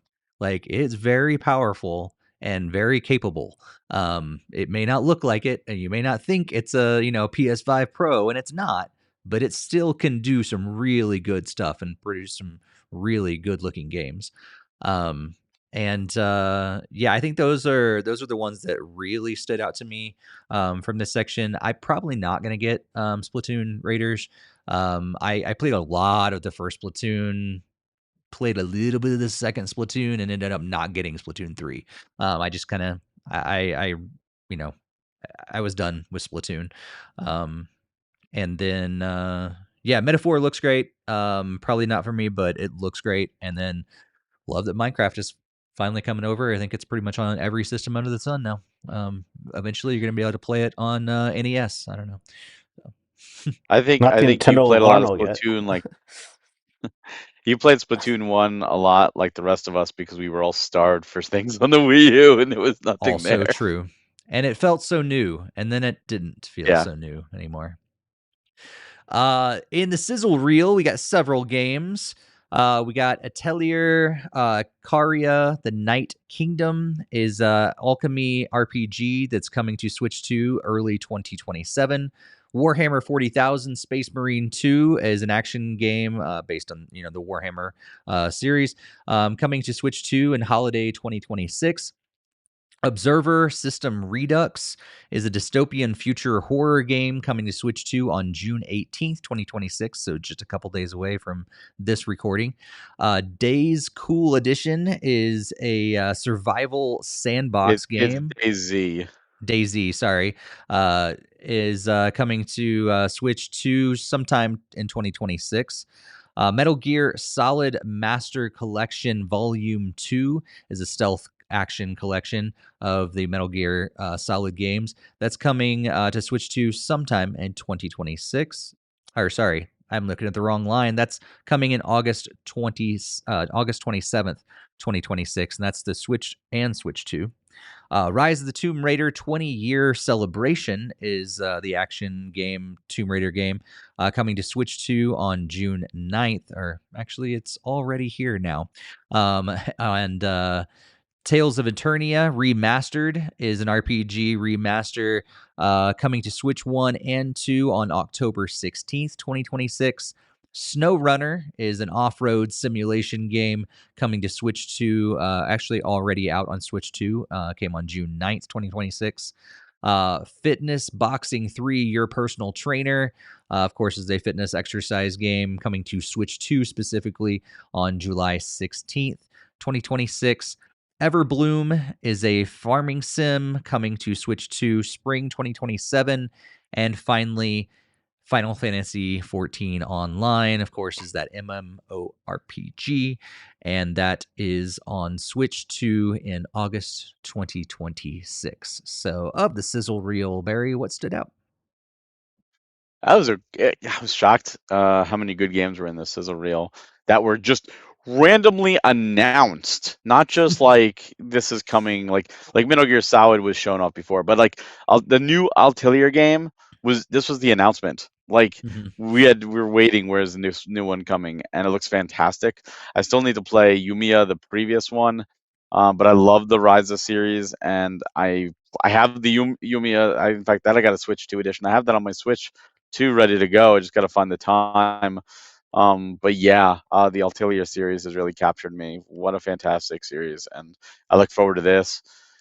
Metal Gear Solid, well, I will not be playing it initially, might down the road. The fact that Metal Gear Solid 4, which has been trapped in PS3 hell for this entire time, is finally getting off of the PS3 is fantastic. So I'm glad to see that come over. Uh, Rise of the Tomb Raider, which is cool that it's finally here, and I'm assuming we're gonna get Shadows of the Tomb Raider. Um, I won't be playing it as of now, but I do want to do like a Tomb Raider marathon, so it's kind of cool that I could just do it on one system. And then another announcement: Tales of Eternia remastered, just Mhm. out of nowhere. We knew it was coming due to like ESRB, like the ratings, but this was the announcement. Just here it is in the sizzle reel. And I talked earlier about how Castlevania was coming out October 14th, but it's pushed on the Switch too, and I'll probably be busy. Well, I guess it's okay because this is October 16th, and I'm going to choose Tales of Eternia because it's one of the few Tales of games I actually didn't play, and I have it. It was released here in the States as Tales of Destiny 2 on the Switch, on the PlayStation 1, which is not the real Tales of Destiny 2, which was on the PS2 and only released in Japan. But we're finally getting it here again, and I never played it originally, so now I get to enjoy it, and I look forward to it very much so. Fitness Boxing 3, which is another Nintendo published Switch 2 edition. Like I said, they're going to use them to fill in the gaps. And I actually posted that in our Discord that was actually spoiled beforehand because it's on the eShop. It was on the eShop before the Direct. But yeah, that's coming. And I've heard good things about the Fitness Boxing series, and I have Fitness Boxing 3. So I might do that. I mean, get into shape. be ready in case I go to play days or something and I have to fight somebody. You never know. And then Final Fantasy 14 Online, of course, is a game I play already, and will be interesting to see how it runs on Switch too. Nice. Greg, anything stand out from the sizzle reel? Actually, surprisingly, not really. So, I mean, I'm obviously great. Like Barry said, that all these games are coming here, but this is a number of series and stuff that I didn't really have terrible interest in really looking at further. I mean, outside of Final Fantasy 14 that I was looking to potentially check out, a lot of it was not really stuff that was going for me personally, but just glad it's there. Yep. You say you love RPGs and the Tales of series does nothing for you? That shocks me. I haven't played the Tales series yet. I've been that's kind of on the radar to play the Tales of series. I keep hearing you talk about it, but I I can't say I'm not going to Wow. lie and say I'm excited for it when I haven't played That's any of so the games in the shocking you series haven't yet. played the Tales of. Even one of them, even like Symphonia on the GameCube, or like that was a Did big you deal not when listen to that what I came said out. about my GameCube era? Did I That's have very to repeat true. myself But you on didn't that one. earlier specify this which evening? games. You didn't specify which games. You said you had the Oh, smallest library. yeah. But, And the library was mostly like Wind Waker and Sunshine you and didn't say And Double that. Dash. There you Double Dash and go. like I didn't even get the Fire Emblem game on there because I wasn't into it at the time. So that's unfortunately now that's astronomically expensive. But Yeah. thankfully it's on Switch 2 for free to not really free, but it's part of the Yeah. subscription, I guess. Yeah. Well, after the sizzle reel, we got Kingdom Hearts Collection 1 through 3 is coming to Switch 2. You can get a bundle. You can save, that way, or you can get them individually. But it's coming on October 8th, 2026. And the cloud versions are going away. And if you had the cloud versions, you can get a discount. But cloud versions are officially going to be going away in about a year. So hopefully the 20 of you that got the cloud version of Kingdom Hearts 1 through 3 on Switch are okay with your discount, because you're going to have to do that to keep playing them. But anyhow, Kingdom Hearts 1 through 3 collection coming to Switch 2 on October 8th, 2026. And then Kingdom Hearts Well, you 4. forgot. You forgot Oh, something. did I forget something? What did I Kingdom forget? Hearts 1 and 2, they're Oh, getting right. native Switch 1 versions, which shows that Kingdom Hearts 3 was the holdover of why they did the cloud. But There you then go. there are native Switch versions coming. Yes. And it includes like 1.5 plus 2.5 plus 2.8 and 3 and all those other strange versions of The 3 is not going to Switch 1, but the other ones are going yeah. to Switch 1 natively. And then we got Kingdom Hearts 4 that's going to be dropping at launch on Nintendo Switch 2. So another game that Nintendo has been able to get their system is going to launch.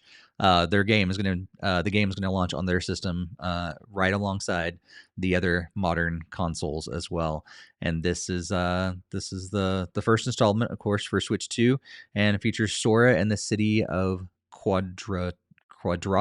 I don't know how to pronounce that city, because I've never actually played Kingdom Hearts.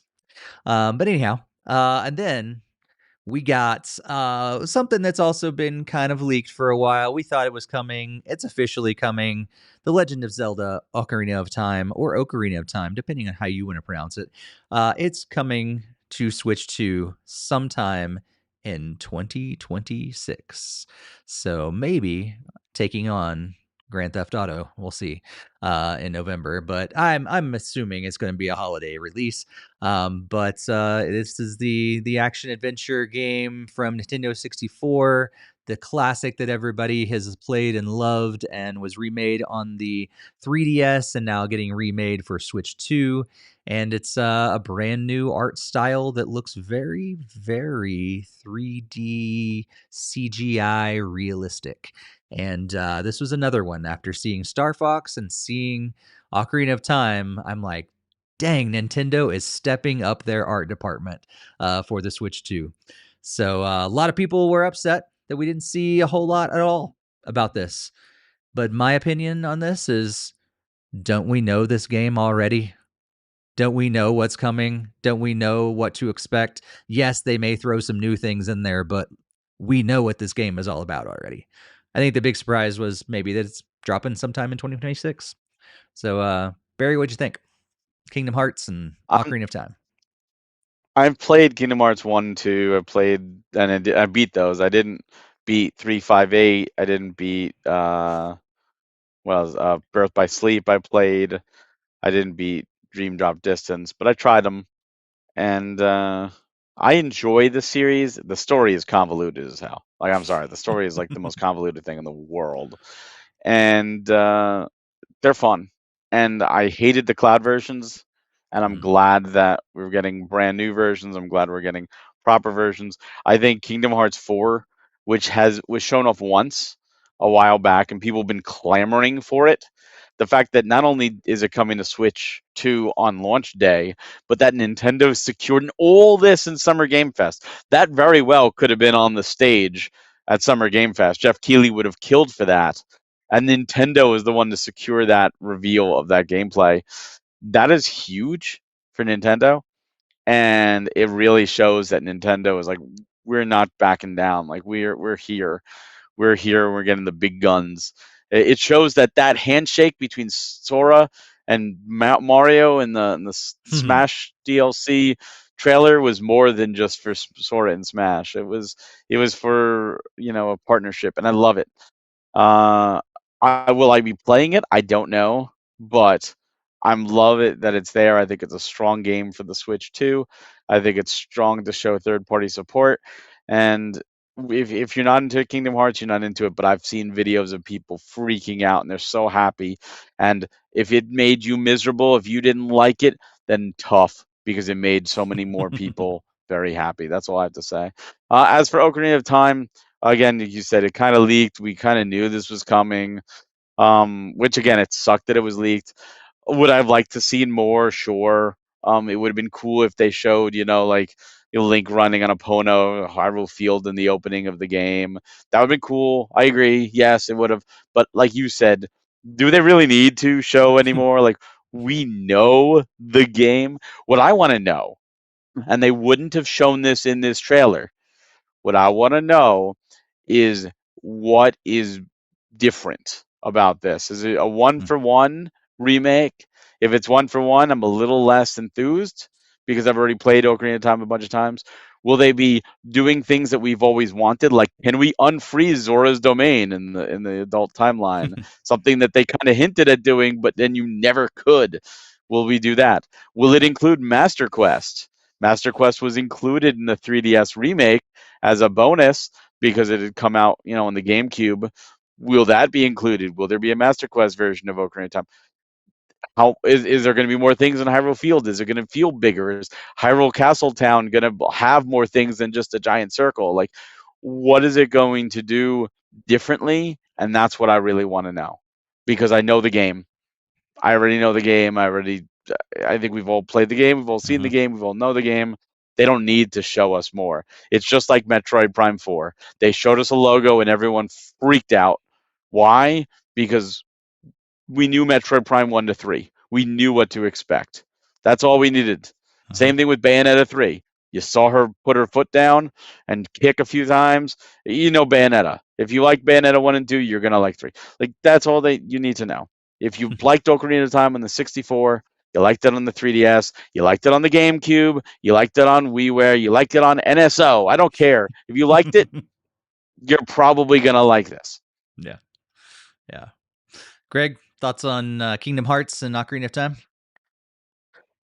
Yeah, the Kingdom Hearts has always been a series I really want to dive into, but it's always been absent from Nintendo platforms. Then, as we've already discussed, it's just been on the cloud thing for some time now, and I wasn't a big fan of trying to support that or really wanted to count on cloud gameplay and to rely on that. So I'm finally happy that it's getting a proper version, and that's probably where I could actually pick up and try to enjoy these games for the first time. Because as I just was saying, I was really looking to get into the series as a huge fan of Disney, and then even seeing like using Sora a little bit in Smash, so that was a lot of fun there. So I'm pretty stoked about giving these a shot and hoping that I really enjoy them a ton, and then would then get into 4 as well. So, really hoping that everything pans out later this year for all of that.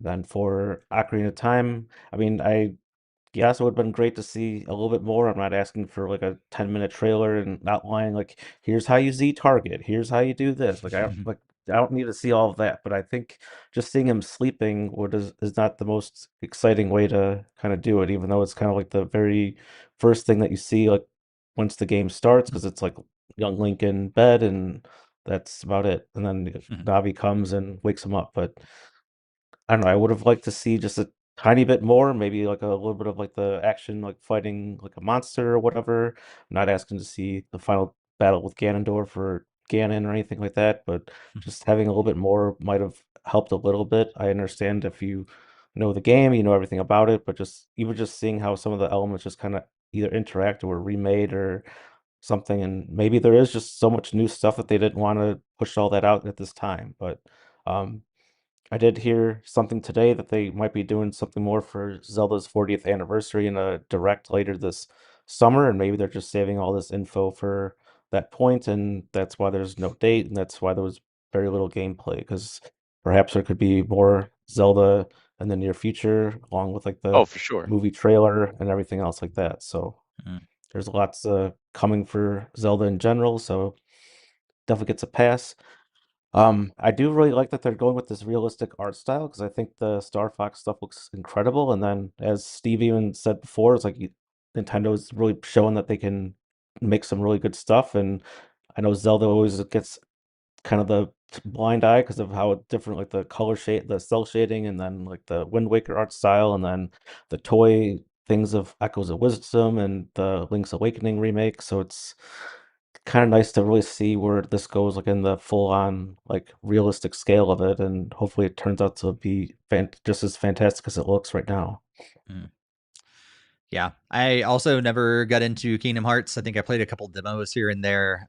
It looks great. It looks like a game I would enjoy, but I just never got into it for whatever reason. Some of it's because it wasn't on Nintendo systems for at the very beginning. And then I think I've talked about in the last episode about some other series. It was the same way. It didn't start on Nintendo, and so I didn't get into it. And then by the time it came to Nintendo, I felt like I was already behind, and I was like, I'll just enjoy it from a distance. But love that 4 is coming day in on Switch 2. That's cool on release day. But yeah, I'm excited for Ocarina of Time. I'll get it again, of course. And the music. We haven't talked about the music. We got a little taste of the orchestra versions of these. Oh my gosh, it sounded so good. The only thing I think would have made it just icing on the cake for me. I know people have different mixed opinions about this, but we needed a little bit of a hey, listen. That would have just as it ends, like as it fades to black. Hey, listen, and just a Navi that kind of like goes across the screen, and that's it. Like that's all we needed. Here's But a question: Will it? Oh, go on. Oh, go ahead. I was just gonna say, will it have the Zelda over like the main Zelda theme in it this time? Because it's the only mainline Zelda game that just does not have the main theme. They may. Yeah. I don't know. I really That'd be a hope great that Link ad is addition. still remaining left-handed in it. Personally, like they need to stop making Link right-handed and make him left-handed, and and Ocarina of Time is always is. So the hope is there. But I just I'm not left-handed. I don't care. Like it's not like a personal thing. It's just like no, Link was left-handed. It's what made him original. He needs to stay Yep. left-handed. So Yep, I fully agree with that. And then something else to throw on there is I really hope they have that N64 controller support. That would be fantastic to be able to use oh a yeah. C up to talk to Navi again. That's true. They did it for Star Fox, so we'll see. Except I really hope this time we have a full 3D camera, and you need a dual analog stick for that. That is true. Yeah.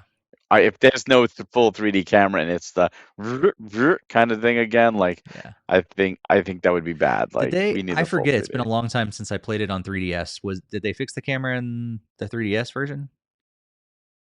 I thought it was the I same. th Like very. I always thought it was fixed because I thought they had the circle pad.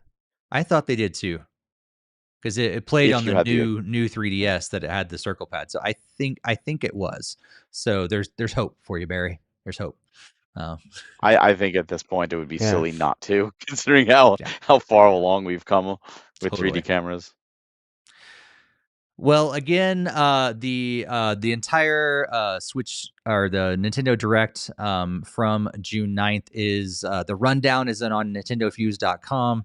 So if you want to check it out, you can see all the different announcements. You can watch the video there. But again, just to call out, I did put together a big list of the release date chronological order on there. At least like the first. So some of these are like digital first, then physical. So I put the digital on there. But that way you can see it kind of how it all pans out. And we've got a lot of games coming the rest of 2026 on there. So make sure you check out NintendoFuse.com for that list and so much more. Let's move into, as we wrap up this episode, what games are going to be coming out over the next couple weeks and what we're going to be playing. A few of them to highlight as we scroll on the screen. Compliments of Metacritic, their list. June 18th is a big day. Lots of games coming out on June 18th. We got R-Type Tactics 1 and 2, Cosmos, The Adventures of Elliot, Dave the Diver in the Jungle DLC. I believe there's some others that maybe weren't on Metacritic's list that we talked about earlier that are also coming out on June 18th. June 23rd is Destroy All Humans, which is a fun game. It's coming, I believe, to Switch 2, maybe.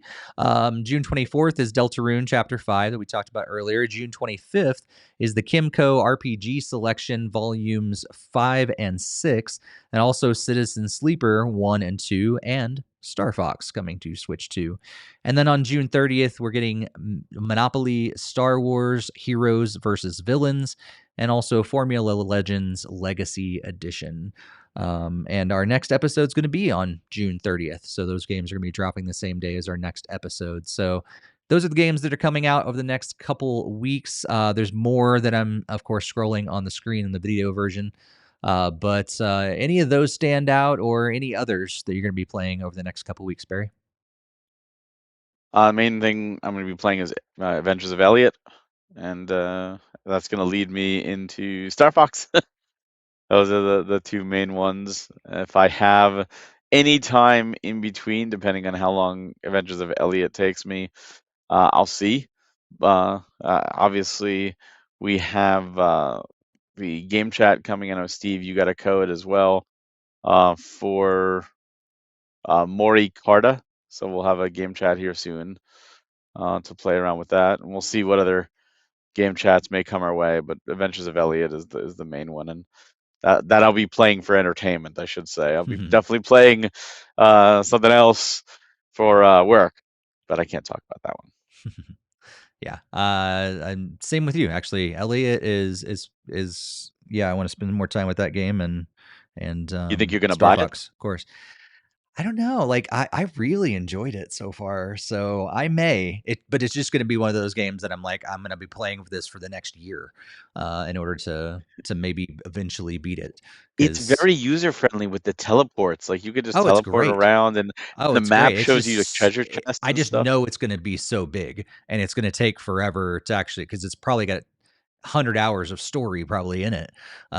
So but I love how it plays for sure. So it's definitely it's intriguing. Greg, what do you think?